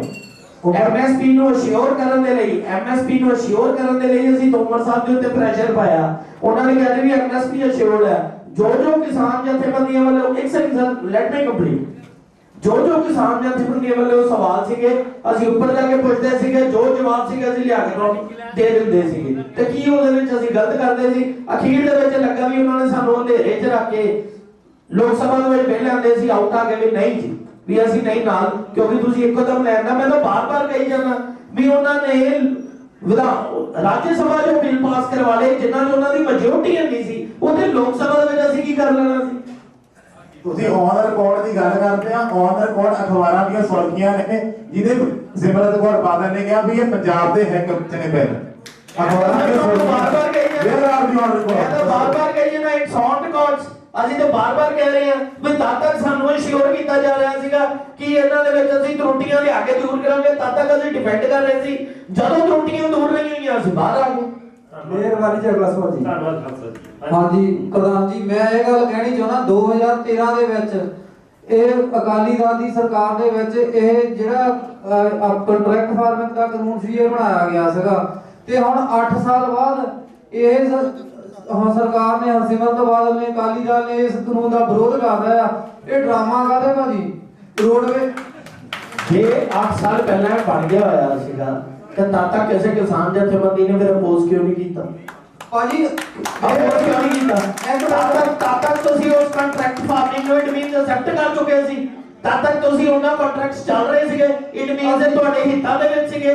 ਸੋ ਮੈਂ ਫੇਰ ਬਾਰ-ਬਾਰ ਕਹਿ ਰਿਹਾ ਬ੍ਰੇਨ ਮੈਪਿੰਗ ਇੱਥੇ ਦਾ ਜਿਹੜਾ ਇਹਦਾ ਸੈਮੀਨਾਰ ਆ ਵੀਰ ਜੀ, ਇਟਸ ਨਾਟ ਅ ਡਿਬੇਟ। ਇਹ ਜਿਹੜੇ ਸਵਾਲ ਨੇ ਡਿਬੇਟ 'ਚ ਚੰਗੇ ਲੱਗਦੇ ਨੇ, ਇਹ ਇੱਕ ਸੈਮੀਨਾਰ ਹੈ। ਮੈਂ ਪਹਿਲੀ ਗੱਲ ਕਹੀ, ਸ਼ਾਇਦ ਤੁਸੀਂ ਲੇਟ ਆਏ ਹੋ, ਇੱਕ ਪਾਰਟੀ ਪੱਧਰ ਤੋਂ ਉੱਪਰ ਉੱਠ ਕੇ ਸਾਰਥਕ ਪੰਜਾਬ ਨੂੰ ਸਿੱਟਣ ਦੇ ਲਈ ਇੱਕ ਸੈਮੀਨਾਰ ਕੰਡਕਟ ਕੀਤਾ ਜਾ ਰਿਹਾ। ਬਹੁਤ ਬਹੁਤ ਮਿਹਰਬਾਨੀ। ਹੁਣ ਇੱਕ ਸਵਾਲ ਆਪਾਂ ਇਧਰੋਂ ਪਬਲਿਕ ਤੋਂ ਬਹੁਤ ਸਵਾਲ ਆਪਾਂ ਕਰ ਰਹੇ ਹਾਂ। 2 ਸਵਾਲ ਪਬਲਿਕ ਵਿੱਚੋਂ, ਇੱਕ ਸਵਾਲ ਡੀਜੇ ਵਿੱਚੋਂ ਆਪਾਂ ਲੈਣ ਜਾ ਰਹੇ ਹਾਂ। ਹਾਂਜੀ ਵੀਡੀਓ। ਸਾਰਿਆਂ ਨੂੰ ਨਮਸਕਾਰ। ਖਾਸ ਕਰਕੇ ਸਾਡੇ ਕੌਂਸਲ ਸਰ ਟਹਿਣਾ ਜੀ, ਤੁਹਾਨੂੰ ਫੋਲੋ ਵੀ ਕਰਦਾ ਦੇਖਿਆ, ਤੁਹਾਡੇ ਕੋਲ ਸਿੱਖਣ ਨੂੰ ਮਿਲਦਾ। ਸਾਰੇ ਸਟੇਜ ਤੇ ਜਿਹੜੇ ਆ ਤੇ ਜਿਹੜੇ ਮੇਰੇ ਵੀਰ ਦੋਸਤ ਸਾਰੇ, ਮੇਰੀ ਗੱਲ ਦਾ ਕੁਐਸਚਨ ਇਦਾਂ ਕੋਈ ਗੁੱਸਾ ਨਾ ਕਰਿਓ। ਪੁੱਛਣਾ ਤਾਂ ਮੌਜੂਦਾ ਸਰਕਾਰ ਨੂੰ ਚਾਹੀਦਾ ਸੀਗਾ, ਪਰ ਮੌਜੂਦਾ ਸਰਕਾਰ ਤੋਂ ਬਾਅਦ ਜਿਹੜੀ ਸਭ ਤੋਂ ਪੁਰਾਣੀ ਪਾਰਟੀ ਹੈ ਅਕਾਲੀ ਦਲ ਹੈ। ਸਰ ਸਵਾਲ ਤੁਹਾਡੇ ਲਈ ਹੈ, ਵਿਧਾਨ ਸਭਾ ਹਲਕਾ ਫਲੋਰ ਦੇ ਜਿਹੜਾ ਉਹਦਾ ਇੱਕ ਸਵਾਲ ਪੁੱਛਿਆ ਜਾਏਗਾ। ਨਸ਼ਾ ਔਰ ਰੇਤਾਂ ਨੂੰ ਛੱਡ ਕੇ ਸਾਡੇ ਐਮਐਲਏ ਸਾਹਿਬ ਨੇ ਕੋਈ 3 ਸਵਾਲ ਵਿਧਾਨ ਸਭਾ ਚ ਫਲੋਰ ਦੀ ਬਿਹਤਰੀ ਲਈ ਲੱਗੇ, ਉਹ ਕਲੀਅਰ ਕਰ ਦਿਓ।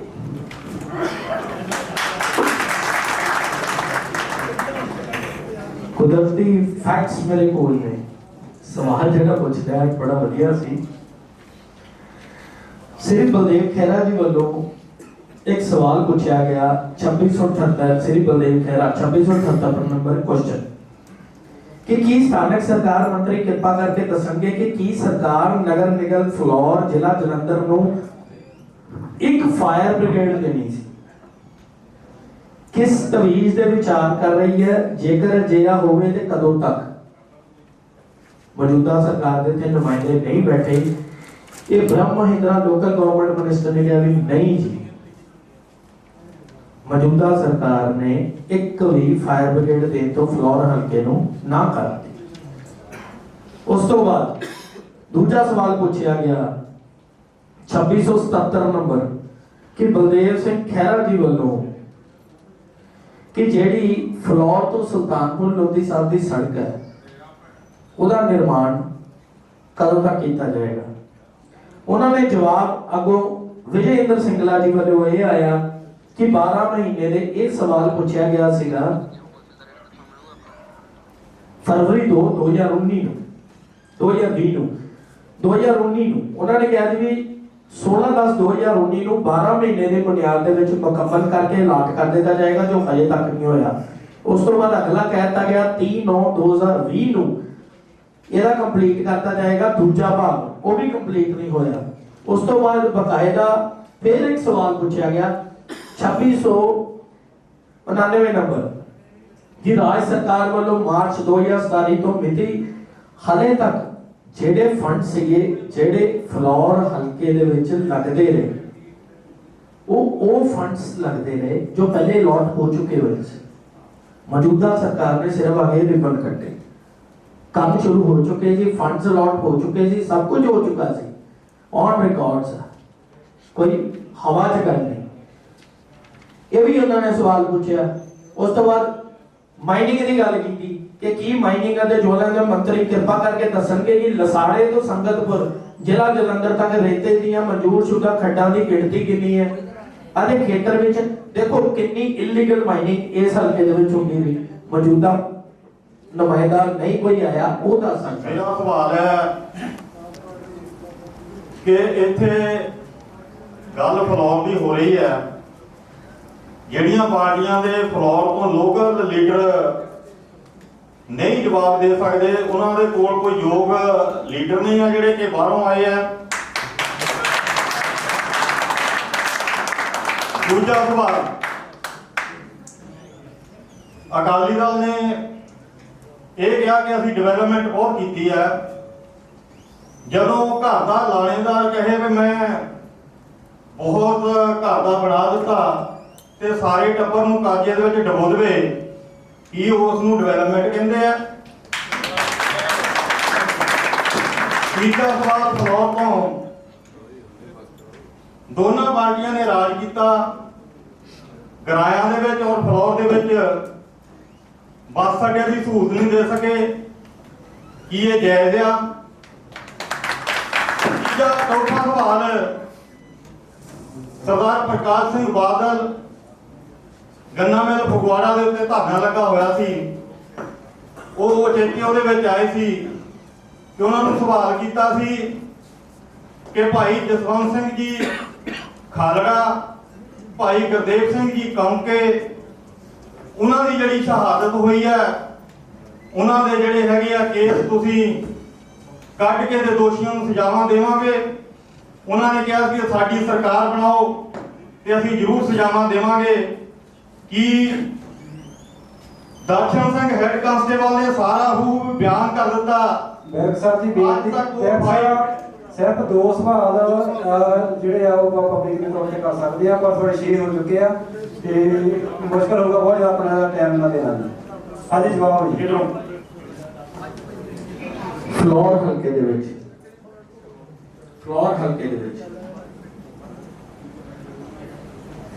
ਡਿਵੈਲਪਮੈਂਟ ਦੀਆਂ ਗੱਲਾਂ ਜੇ ਅਸੀਂ ਕਰਦੇ ਹਾਂ, ਠੀਕ ਹੈ ਜੀ, ਤੁਸੀਂ ਕਹਿੰਦੇ ਹੋ ਜੀ ਵੀ ਕਰਜ਼ਾ ਬਹੁਤ ਚੜ ਗਿਆ। ਹਾਂਜੀ, ਇੱਕ ਮਿੰਟ। ਜਦੋਂ ਡਿਵੈਲਪਮੈਂਟ ਹੁੰਦੀ ਆ ਉਦੋਂ ਖਰਚੇ ਵੀ ਹੁੰਦੇ ਆ। ਜਦੋਂ ਖਰਚੇ ਹੁੰਦੇ ਨੇ ਉਸ ਚੀਜ਼ ਦੀ ਪਲੈਨਿੰਗ ਵੀ ਕੀਤੀ ਜਾਂਦੀ ਹੈ। ਪਲੈਨਿੰਗ ਕਿਸ ਤਰਜੀਹ ਤੇ ਕੀਤੀ ਗਈ? ਜੇ ਇਲੈਕਟ੍ਰਿਸਿਟੀ ਸੂਬੇ ਨੂੰ ਬਣਾਇਆ ਗਿਆ ਤੇ ਕੱਲ ਨੂੰ ਇਸ ਤਰਜੀਹ ਤੇ ਬਣਾਇਆ ਗਿਆ ਵੀ ਇੱਥੇ ਇੰਨੇ ਵੱਡੇ ਪੱਧਰ ਦੇ ਉੱਤੇ ਇਲੈਕਟ੍ਰਿਸਿਟੀ ਦੀ ਪ੍ਰੋਡਕਸ਼ਨ ਹੋਊਗੀ ਤਾਂ ਜੋ ਅਸੀਂ ਦੂਜੇ ਸੂਬੇ ਨੂੰ ਦੇ ਸਕੀਏ। ਉਸ ਤੋਂ ਬਾਅਦ ਰੋਡ ਇਨਫਰਾਸਟ੍ਰਕਚਰ ਜਦੋਂ ਪੰਜਾਬ ਨੂੰ ਦਿੱਤਾ ਗਿਆ, ਰੋਡ ਇਨਫਰਾਸਟ੍ਰਕਚਰ ਕਿਉਂ ਦਿੱਤਾ ਗਿਆ? ਕਿਉਂਕਿ ਮੈਕਸਿਮਮ ਜਿਹੜਾ ट्रांसपोर्टेशन है, ਜਿਹੜਾ ਇੱਕ ਦੂਜੇ ਨੂੰ ਆਵਾ ਜਾਵਾ ਹੈ, ਜਿਹੜੀ ਟੈਕਸ ਕਲੈਕਸ਼ਨ ਹੈ, ਜੇ ਸੜਕਾਂ ਹੀ ਨਹੀਂ ਵਧੀਆ ਹੋਣਗੀਆਂ ਤੇ ਉਹ ਕਿਵੇਂ ਕਰ ਸਕਾਂਗੇ। ਸੋ ਇਹ ਟੈਕਸ ਕਲੈਕਸ਼ਨ ਐਂਡ ਆਲ ਸਾਰਾ ਕਰਨਾ ਸੀ ਜੋ ਮੌਜੂਦਾ ਸਰਕਾਰ ਨਹੀਂ ਸੰਭਾਲ ਸਕੀ। ਧੰਨਵਾਦ ਜੀ। ਹਾਂਜੀ ਖਾਲਸਾ ਜੀ ਬੋਲਾ ਨੁਮਾਇੰਦੇ ਬਣਾਇਆ, ਚਾਹੇ ਉਹ ਆਪੋਜੀਸ਼ਨ ਦੇ ਆ ਚਾਹੇ ਉਹ ਸਾਡੇ ਜਲੰਧਰ ਦੇ ਐਮਪੀ ਸਾਹਿਬ ਹੈ, ਉਹਨਾਂ ਨੂੰ ਆਉਣਾ ਚਾਹੀਦਾ ਸੀ। ਇਹਦੇ ਲਈ ਸਾਨੂੰ ਬਹੁਤ ਨਿਰਾਸ਼ਾ ਹੈ। ਮੇਰਾ ਸਵਾਲ ਇਹ ਨਹੀਂ ਮੈਂ ਕਹਿ ਸਕਦਾ ਬਈ ਇੱਕ ਪਾਰਟੀ ਨੂੰ ਨਹੀਂ, ਪਾਰਟੀਆਂ ਸਾਰੀਆਂ ਜੁੜੀਆਂ ਨੇ ਪੰਜਾਬ ਦੇ ਭਵਿੱਖ ਨਾਲ। ਉਹਦੇ ਜਿਹੜਾ ਆਪਾਂ ਭਵਿੱਖ ਆ ਰਿਹਾ ਉਹ ਸਾਰੀਆਂ ਪਾਰਟੀਆਂ ਜਿਹੜੀਆਂ ਜੁੜੀਆਂ ਉਹਦੇ ਨਾਲ। ਮੇਰਾ ਸਵਾਲ ਪਹਿਲਾਂ ਇਹ ਹੈ ਕਿ ਪੰਜਾਬ ਨੂੰ ਫ੍ਰੀ ਦੇ ਵਿੱਚ ਬਿਜਲੀ ਦੇ ਕੇ ਹਰ ਜੰਮਦਾ ਬੱਚਾ 85 ਤੋਂ 90 ਹਜ਼ਾਰ ਦਾ ਕਰਜ਼ਾਈ ਕਰਨਾ, ਕੀ ਇਹ ਡਿਵੈਲਪਮੈਂਟ ਹੈ? ਦੂਜਾ ਮੇਰਾ ਸਵਾਲ ਹੈ ਜਿਹੜੀਆਂ ਪਾਰਟੀਆਂ ਸੱਤਾ 'ਚ ਨਹੀਂ ਆਈਆਂ ਉਹਨਾਂ ਨੂੰ ਮੇਰਾ ਸਵਾਲ ਹੈ ਵੀ ਪੰਜਾਬ ਦੇ ਤਾਂ ਦੂਜੀ ਸਟੇਟ 'ਚ ਜਾ ਕੇ ਆਪਣੇ ਬਿਆਨਾਂ ਨੂੰ ਕਿਉਂ ਬਦਲਿਆ ਜਾਂਦਾ ਹੈ?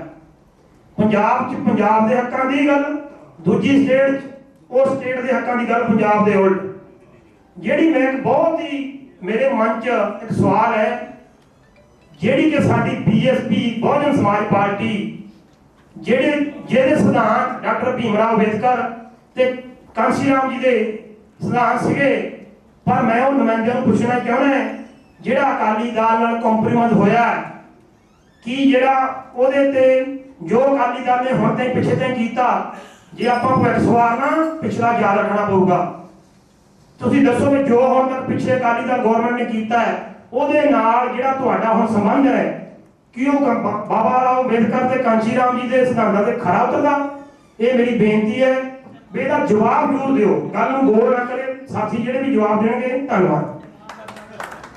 ਧੰਨਵਾਦ ਕੁਮਾਰ ਜੀ ਬੈਠੇ ਆ, ਇਹਨਾਂ ਨੂੰ ਵੀ ਪਤਾ ਸਾਡੇ ਨਾਲ ਜੋ ਹੋਇਆ ਕਿ ਅਸੀਂ ਕੋਈ ਇਦਾਂ ਦਾ ਕੋਈ ਸੰਵਿਧਾਨ ਦੇ ਵਿੱਚ ਜਾਂ ਇਦਾਂ ਦੀ ਕੋਈ ਪੰਜਾਬ ਸਰਕਾਰ ਜਾਂ ਤੁਸੀਂ ਨੁਮਾਇੰਦੇ ਕੀ ਸੋਚਦੇ? ਕਿਉਂਕਿ ਜਦੋਂ ਕੋਈ ਅਧਿਕਾਰੀ ਕੰਮ ਕਰਨ ਤੋਂ ਇਨਕਾਰੀ ਹੋ ਜਾਂਦਾ, ਮੈਂ ਨਹੀਂ ਕਰਦਾ, ਤੇ ਸਾਨੂੰ ਲੋਕਾਂ ਨੂੰ ਮੰਤਰੀਆਂ ਦੇ ਕੋਲ ਤੁਹਾਡੇ ਕੋਲ ਚੱਕਰ ਕੱਟਣੇ ਪੈਂਦੇ ਆ ਤੇ ਤੁਹਾਨੂੰ ਮਿਲਣ ਲਈ ਜਦੋਂ ਵੀ ਫੋਨ ਕਰੀਦਾ ਤੇ ਤੁਸੀਂ ਕਦੇ ਦਿੱਲੀ ਹੁੰਦੇ ਹੋ, ਕਦੇ ਚੰਡੀਗੜ੍ਹ ਹੁੰਦੇ ਹੋ, ਕਦੇ ਮੀਟਿੰਗ ਦੇ ਵਿੱਚ ਹੁੰਦੇ ਹੋ ਤੇ ਤੜਫ ਜਾਂਦਾ ਬੰਦਾ ਹਨਾ। ਪਰ ਕੀ ਆਮ ਲੋਕਾਂ ਦੇ ਅਧਿਕਾਰ ਖੇਤਰ ਦੇ ਵਿੱਚ ਆ ਨਹੀਂ ਸਕਦਾ ਕਿ ਜਿਹੜਾ ਢੀਠ ਆਫੀਸਰ ਹੈ ਕੋਈ ਵੀ, ਉਹਨੂੰ ਕੋਈ ਚੈਲੰਜ ਕੀਤਾ ਜਾਵੇ, ਉਹਨੂੰ ਕਿਸੇ ਤਰ੍ਹਾਂ ਬਦਲਿਆ ਜਾਵੇ, ਉਹਨੂੰ ਕਿਸੇ ਤਰ੍ਹਾਂ ਦੀ ਪੈਂਟ ਖਿੱਚੀ ਜਾਵੇ?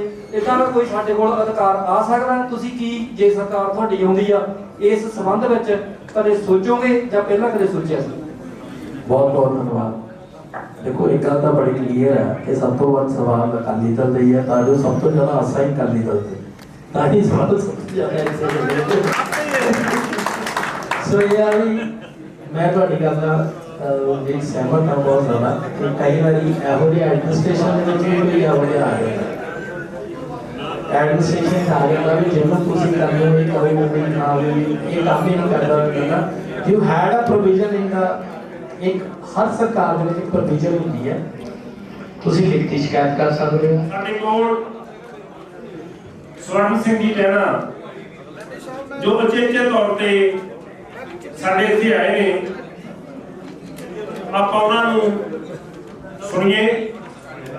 ਬਹੁਤ ਬਹੁਤ ਧੰਨਵਾਦ। ਆਓ ਜੀ।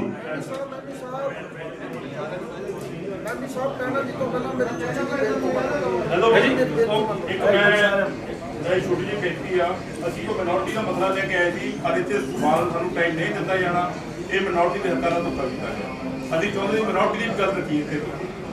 ਮੈਂ ਬਕਾਇਦਾ ਦਵਿੰਦਰ ਜੀ ਨੂੰ ਬੇਨਤੀ ਕੀਤੀ ਵੀ ਮਿਨੋਰਟੀ ਸਾਰੀ ਇੱਕ ਪਲੇਟਫਾਰਮ ਹੈਗਾ ਵਾ, ਅੱਛਾ ਪਲੇਟਫਾਰਮ ਤੁਸੀਂ ਕ੍ਰੀਏਟ ਕੀਤਾ, ਜਦ ਤੁਸੀਂ ਘੱਟ ਕੀਤੀ ਸਮਾਜ ਦੀ ਗੱਲ ਨਹੀਂ ਸੁਣੀ ਜਾਊਗੀ। ਜੀ ਬੈਠੋ, ਕਿਰਪਾ ਕਰਕੇ ਤੁਹਾਨੂੰ ਸਮਾਂ ਦੇ ਦਾਂਗੇ। ਇਹ ਤੋਂ ਬਾਅਦ ਅਸੀਂ ਸਰਕਾਰ ਦੀ ਪੰਜਾਬ ਦੇ ਵਿੱਚ ਬੈਠੇ ਹੋਏ ਬਾਜੀ ਬੈਠ ਜਾ।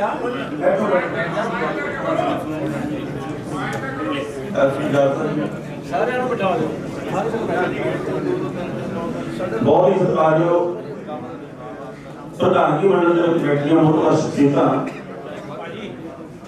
ਮੇਰੇ ਪਿਆਰੇ ਪੱਤਰਕਾਰ ਸਾਥੀ ਜਿਨ੍ਹਾਂ ਦੇ ਕੋਲ ਮੈਂ ਵੀ ਬਹੁਤ ਕੁਝ ਸਿੱਖਦਾ ਸੀ, ਸਾਰੇ ਇੱਕੋ ਭਾਈਚਾਰੇ ਨਾਲ ਸੰਬੰਧਿਤ ਜਿੰਨੇ ਇੱਥੇ ਵੀਰ ਪਹੁੰਚੇ ਆ, ਮੈਂ ਦਿਲੀ ਤੌਰ ਦੇ ਉੱਤੇ ਸਭ ਦਾ ਸ਼ੁਕਰੀਆ ਅਦਾ ਕਰਨਾ। ਬੁਰਾਇਆ ਪ੍ਰੈਸ ਕਲੱਬ ਦੇ ਵੱਲੋਂ ਜੋ ਅੱਜ ਪਹਿਲ ਕਦਮੀ ਕੀਤੀ ਗਈ ਹੈ, ਮੈਂ ਇਹੋ ਜਿਹੀ ਪਹਿਲ ਕਦਮੀ ਪਹਿਲਾਂ ਨਹੀਂ ਦੇਖੀ।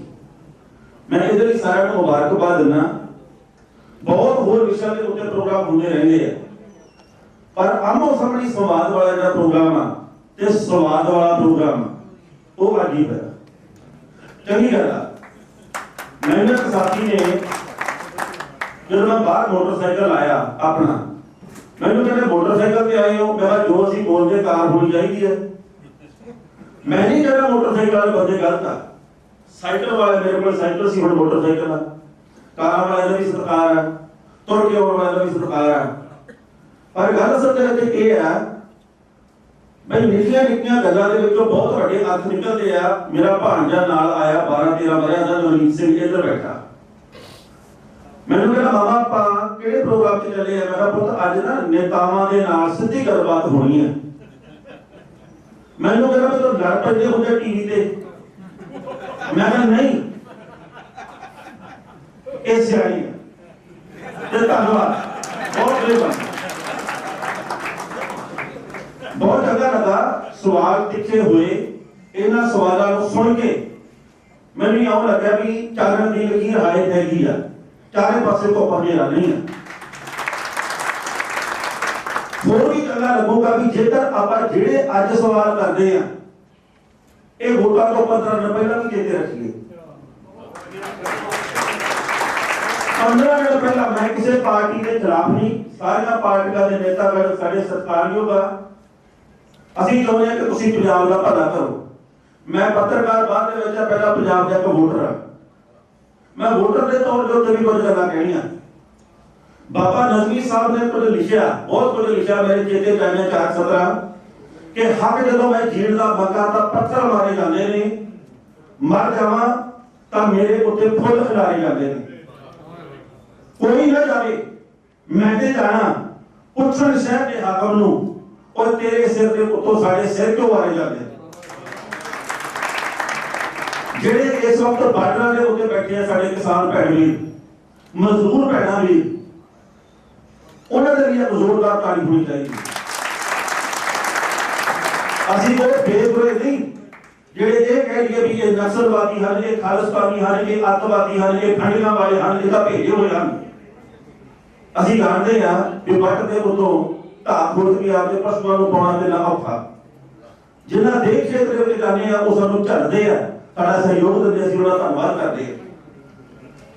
ਬਹੁਤ ਵਧੀਆ ਇਸ ਵਕਤ ਜ਼ਿਹਨ ਦੇ ਵਿੱਚ ਆਉਂਦਾ, ਅਸੀਂ ਪੰਜਾਬ ਦਾ ਫਿਕਰ ਕਰਦੇ ਆ। ਸਾਰੇ ਜਣੇ ਕਹਿੰਦੇ ਵੀ ਪੰਜਾਬ ਦਾ ਕੀ ਬਣੂਗਾ, ਕੀ ਬਣੂਗਾ, ਫਲਾਣੇ ਨੇ ਤਾਂ ਇਹ ਕਰ ਲਿਆ, ਫਲਾਣੇ ਨੇ ਆ ਕਰ ਲਿਆ। ਬਹੁਤ ਸਾਰੇ ਲੋਕ ਸਾਨੂੰ ਵੀ ਟੀਵੀ ਚੈਨਲ ਦੇ ਉੱਤੇ ਪ੍ਰੋਗਰਾਮ ਦੇਖ ਕੇ ਸਵਾਲ ਕਰਦੇ ਆ, ਸਰਦਾਰ ਸੁਖਬੀਰ ਸਿੰਘ ਬਾਦਲ ਦਾ ਕੀ ਬਣੂਗਾ, ਕੈਪਟਨ ਅਮਰਿੰਦਰ ਸਿੰਘ ਦਾ ਕੀ ਬਣੂਗਾ, ਨਵਜੋਤ ਸਿੰਘ ਸਿੱਧੂ ਮੁੱਖ ਮੰਤਰੀ ਬਣ ਜੂ, ਭਗਵੰਤ ਮਾਨ ਨੂੰ ਸੀਐਮ ਕੈਂਡੀਡੇਟ ਬਣਾਉਣਗੇ, ਬਸਪਾ ਦੀ ਪਾਰ ਉਤਾਰਾ ਕਰੋ, ਫਲਾਣੀ ਪਾਰਟੀ ਐ ਕਰੋ, ਬੀਜੇਪੀ ਦੇ ਪੈਰ ਲੱਗੇ ਕਿ ਨਹੀਂ। ਮੈਂ ਕਹਿੰਦਾ ਉਹ ਯਾਰ ਜਿਨ੍ਹਾਂ ਦੀ ਆਪਾਂ ਗੱਲ ਕਰਦੇ ਆ ਉਹਨਾਂ ਦੇ ਵਿੱਚੋਂ ਕਿਹੜਾ ਜਿਹੜਾ ਸਾਡੇ ਵਰਗਾ, ਤੁਸੀਂ ਇਹ ਕਿਉਂ ਨਹੀਂ ਸੋਚਦੇ ਸਾਡਾ ਕੀ ਬਣੂ? ਆਪਾਂ ਹਮੇਸ਼ਾ ਉਹਨਾਂ ਦੀ ਗੱਲ ਕਰਦੇ ਆ ਜਿਨ੍ਹਾਂ ਨੂੰ ਆਪ ਚੁਣਦੇ ਆ। ਅਸੀਂ ਕਈਆਂ ਨੂੰ ਚੁਣ ਕੇ ਚੰਗਾ ਵੀ ਮਹਿਸੂਸ ਕਰਦੇ, ਕਈਆਂ ਨੂੰ ਚੁਣ ਕੇ ਠੱਗੀ ਵੀ ਮਹਿਸੂਸ ਕਰਦੇ ਆ। ਆਪ ਪੰਜਾਬ ਦਾ ਭਵਿੱਖ ਇਹ 200 ml ਪਾਣੀ ਆ ਤੇ 70 ਰੁਪਈਆ ਦਾ ਮੈਂ ਇੱਕ ਘੁੱਟ ਭਰ ਗਈ, 3.5 ਰੁਪਏ ਮੁੱਕ ਗਏ ਇਹਦੇ ਤੋਂ। ਤੇ 50 ਦਰਿਆਵਾਂ ਦੀ ਧਰਤੀ ਪੰਜਾਬ ਆ ਤੇ ਕਿਹੜੀ ਪਾਰਟੀ ਅਸੀਂ ਜਿਹਨੇ ਅਜੇ ਤੱਕ ਇਹ ਗੱਲ ਕੀਤੀ ਹੈ ਵੀ ਭਾਈ ਪੰਜਾਬ ਦਾ ਪਾਣੀ ਨਹੀਂ ਸੋਚਦੇ। ਅਸੀਂ ਕਹਿੰਦੇ ਆ ਵੀ ਸਾਡੇ ਵਿਹਦੇ ਕਮਜ਼ੋਰ ਆ। ਮੈਂ ਕਹਿੰਦਾ ਵੀ ਸਾਡੇ ਨੇਤਾਵਾਂ ਦੇ ਵਿਹਦੇ ਬਹੁਤ ਮਜ਼ਬੂਤ ਆ। ਦਰਿਆ ਖਾ ਗਏ, ਅਸੀਂ ਬਿਜਲੀ ਖਾ ਗਏ, ਅਸੀਂ ਬਦਲੀ ਖਾ ਗਏ, ਅਸੀਂ ਸਾਰਾ ਪਾਣੀ ਪੀ ਗਏ, ਅਸੀਂ ਛੱਡਿਆ ਕੀ ਹੈ ਪੰਜਾਬ ਦੇ ਵਿੱਚ। ਸੋ ਅੱਜ ਪੰਜਾਬ ਦੀ ਜੇਕਰ ਜਵਾਨੀ ਜਾ ਰਹੀ ਹੈ ਤਾਂ ਮੈਂ ਤਾਂ ਇਹ ਕਹਿੰਦਾ ਵੀ ਜਸਟਨ ਟਰੂਡੋ ਨੂੰ ਪੰਜਾਬ ਜਾ ਕੇ ਚੋਣ ਲੜ ਲੈਣੀ ਚਾਹੀਦੀ ਹੈ। ਧੰਨਵਾਦ ਉਹਦਾ, ਉਹਨੇ ਪੰਜਾਬ ਦੇ ਲੋਕਾਂ ਨੂੰ ਬਚਾ ਲਿਆ। ਮੈਂ ਜਦੋਂ ਕੈਨੇਡਾ ਨਹੀਂ ਸੀ ਗਿਆ ਉਦੋਂ ਮੈਂ ਇਹ ਸੋਚਦਾ ਹੁੰਦਾ ਸੀ ਕਿ ਯਾਰ ਜਿਹਦੇ ਕੋਲੇ 20-25 ਲੱਖ ਰੁਪਈਆ ਨਾ, ਉਹਨੂੰ ਇੱਥੇ ਦੁਕਾਨ ਖੋਲ ਲੈਣੀ ਚਾਹੀਦੀ ਹੈ, ਉਹਨੂੰ ਇੱਥੇ ਉਹਦਾ ਕਾਰੋਬਾਰ ਕਰਨਾ ਚਾਹੀਦਾ। ਪਰ ਜਦੋਂ ਮੈਂ ਉੱਥੇ ਗਿਆ ਤਾਂ ਮੇਰੀ ਧਾਰਨਾ ਬਦਲੀ। ਮੈਂ ਇਹ ਨਹੀਂ ਕਹਿੰਦਾ ਵੀ ਆਪਦਾ ਪੰਜਾਬ ਛੱਡੋ, ਮੈਨੂੰ ਪੰਜਾਬ ਨਾਲ ਮੋਹ ਆ। ਮੈਂ ਚਾਹੁੰਦਾ ਮੇਰਾ ਸੰਸਕਾਰ ਮੇਰੇ ਪਿੰਡ 'ਚ ਹੋਵੇ, ਮੇਰੇ ਟਹਿਣੇ ਪਿੰਡ ਦੇ ਵਿੱਚ ਹੋਵੇ। ਤੁਸੀਂ ਵੀ ਪੰਜਾਬ ਦੇ ਨਾਲ ਬੱਝੇ ਆ, ਮੋਹ ਨਾਲ ਤੰਦਾ ਇਸ ਕਰਕੇ ਇੱਥੇ ਬੈਠੇ ਆ। ਪਰ ਗੱਲ ਇਹ ਹੈ ਵੀ ਉੱਥੇ ਮੈਨੂੰ ਮਿਲਿਆ ਇੱਕ ਸੱਜਣ ਗੁਰਦਾਸਪੁਰ ਦਾ, मैं उन्होंने पूछा भाई जी इतने की काम काज करते हो? कहना भाई जी मैं ट्राला चलाऊना। मैं कहा बहुत बढ़िया गल है, मेरे पिता जी ने 25 साल ट्राला चला के साडा पालन पोषण किया, बहुत सत्कार है। मैं कहा भी उत्थे की काम करते सी? कहना साढ़े 3 भट्ठे आ ते 45 किले जमीन है ते हर रोज साडे घर दे विच 10-15 हज़ार रुपया आउंदा सी। ते मैं कहा फिर उत्थे इन्ना कुछ सी ते छड्ड के इत्थे काहतों आ गए हो? कहना भाई जी मैं इस करके छड्ड के आ गया भी पंजाब दे विच तुरे जाते बंदे नूं कुत्ता मीट समझ के कदों खा जाए मैनूं पता नहीं है। ਜਿਹੜੀਆਂ ਸਰਕਾਰਾਂ ਅੱਜ ਤੱਕ ਕੁੱਤੇ ਨਹੀਂ ਕਾਬੂ ਕਰ ਸਕੀਆਂ ਉਹ ਕਿਹੜੇ ਗੈਂਗਸਟਰ ਕਾਬੂ ਕਰ ਲੈਣਗੀਆਂ?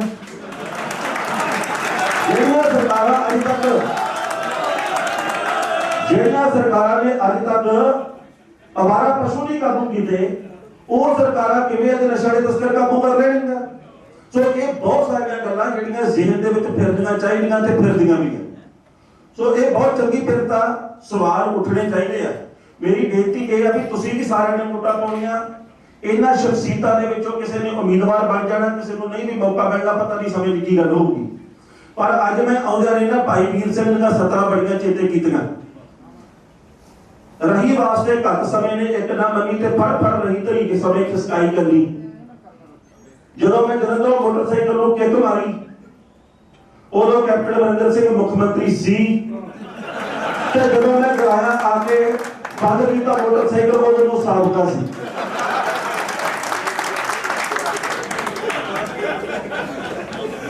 ਇਹ ਮੈਨੂੰ ਬਹੁਤ ਚੰਗਾ ਲੱਗਦਾ ਜੇਕਰ ਅੱਜ ਇੱਥੇ ਕਾਂਗਰਸ ਦਾ ਨੁਮਾਇੰਦਾ ਵੀ ਹੁੰਦਾ ਤੇ ਜਿਹੜੀ ਬੀਜੇਪੀ ਦੀ ਸਰਕਾਰ ਆ ਉਹਦਾ ਨੁਮਾਇੰਦਾ ਵੀ ਹੁੰਦਾ ਕੇਂਦਰ ਦਾ ਵੀ।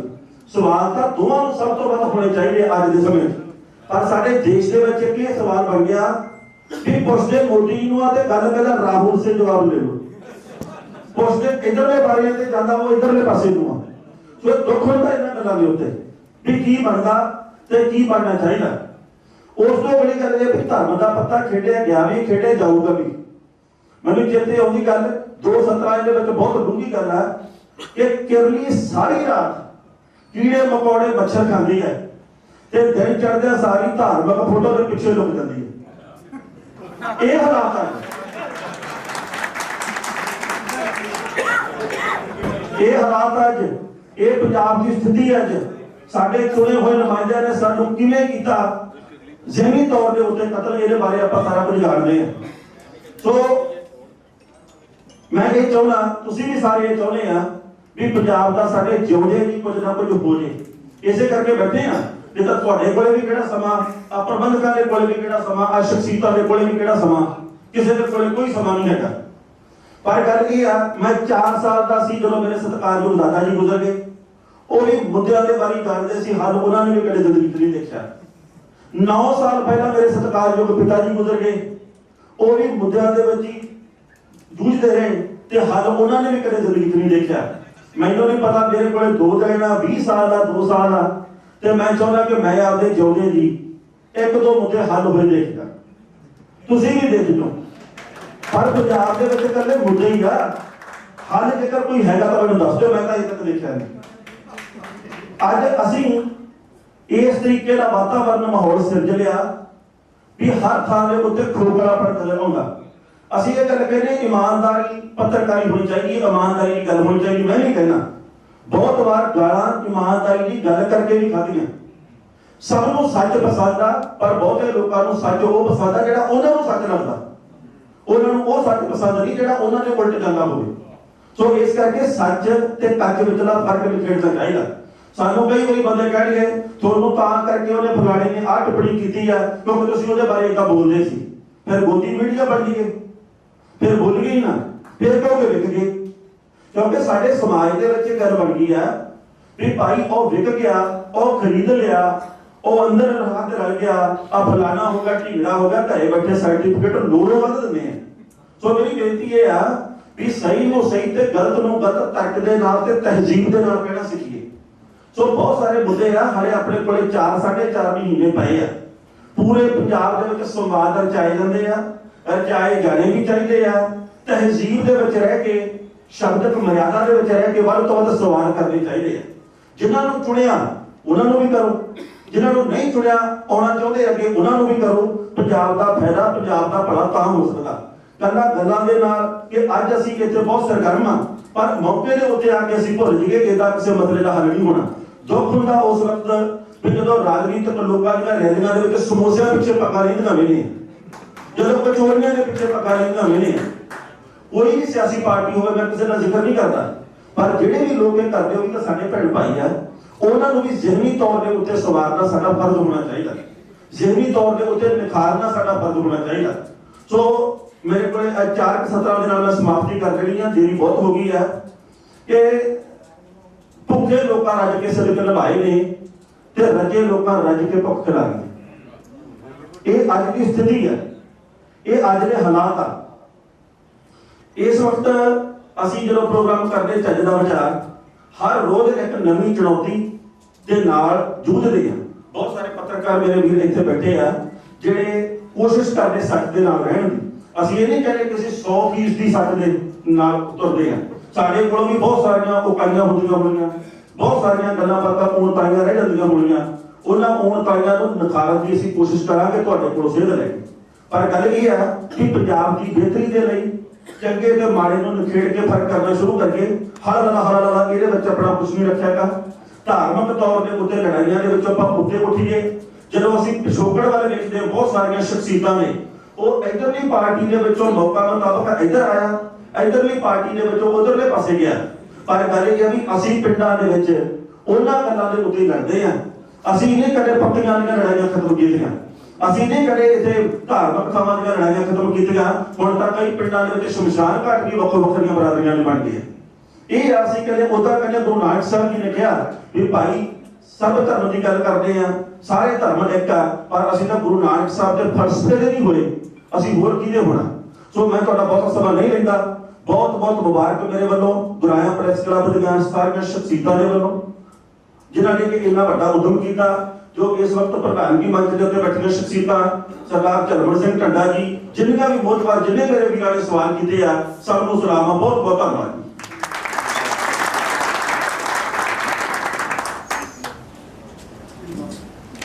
ਸੋ ਟੈਣਾ ਸਾਹਿਬ ਨੇ ਆਪਣੇ ਵਧੀਆ ਅਲਫਾਜ਼ਾਂ ਦੇ ਨਾਲ ਸੰਦੇਸ਼ ਵਿੱਚ ਜਿਹੜੇ ਵਿਚਾਰ ਹੈ ਸਾਡੇ ਨਾਲ ਸਾਂਝੇ ਕੀਤੇ ਹੈ।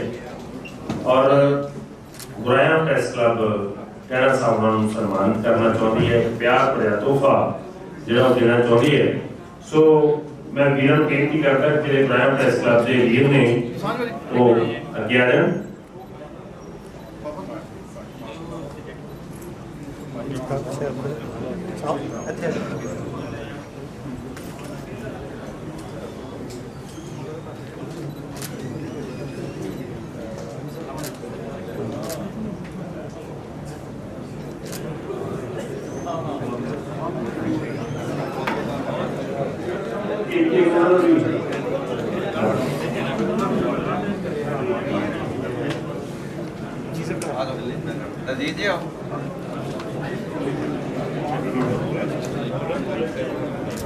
सो बेनती करना सरदार करनैल सिंह जी मोहम्मद साहब को भी और एक मैं बेनती कर रहा भी एक सरदारी जी कहते थे घट गिनती में सवाल लेना है तो बोल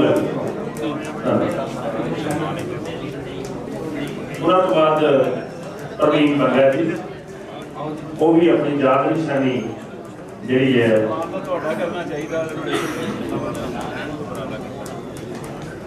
प्रवीण बंगा जी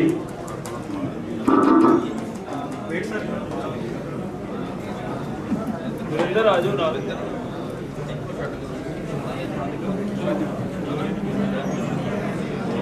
प्रवीण बंगा जी तो बाद स्वरूप सिंह करियाना साहब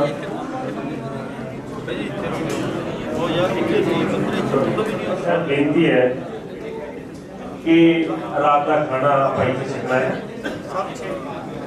सो कोई भी वीर खाना छक तो बिना आप जाना नहीं है।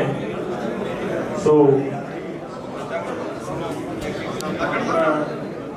मोमेंटो हासिल करेंगे। उन्होंने तो बाद प्रिंसिपल प्रेम कुमार जी अपनी याद निशानी गुराया प्रेस क्लब तो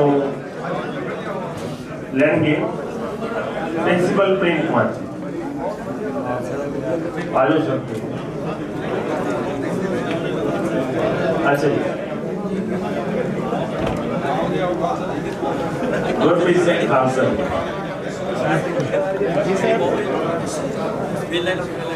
खालसा जी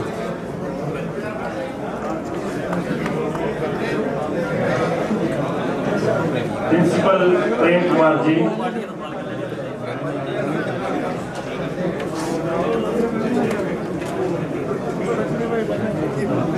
और साडे आखिरी नुमाइंदे शिव तिवाड़ी जी एक बेनती है मैंने साहब जी ਆਪਾਂ ਜਿੰਨੇ ਵੀ ਸਾਡੇ ਰਾਜਨੀਤਿਕ ਨੁਮਾਇੰਦੇ ਆ ਪਲੱਸ ਸਾਡਾ ਗੁਰਿਆ ਪ੍ਰੈਸ ਕਲੱਬ ਔਰ ਕਹਿਣਾ ਜੀ ਇੱਕ ਜਾਣਕਾਰੀ ਫੋਟੋ ਆਪਾਂ ਕਰਾਣੀ ਨਾਲ ਇੱਕ ਕਹਿਣਾ ਸਾਹਿਬ ਆਪਾਂ ਪਲੀਜ਼ ਤੁਸੀਂ ਸਟੇਜ ਤੇ ਆ ਜਾਓ ਇੱਕ ਯਾਦਗਾਰੀ ਫੋਟੋ ਜਿਹੜਾ ਉਹ ਲਿਆ ਜਾਣਾ ਸਾਡੇ ਪ੍ਰੈਸ ਦੇ ਵੀਰ ਜਿਹੜੇ ਆ ਗੁਰਿਆ ਪ੍ਰੈਸ ਕਲੱਬ ਦੇ ਵੀਰ ਤੇ ਰਾਜਨੀਤਿਕ ਪ੍ਰਤੀਨਿਧ ਔਰ ਆਗੂ ਸਾਹਿਬਾਨਾਂ ਦੇ ਨਾਲ एक यादगारी फोटो जी है वो ले जानी है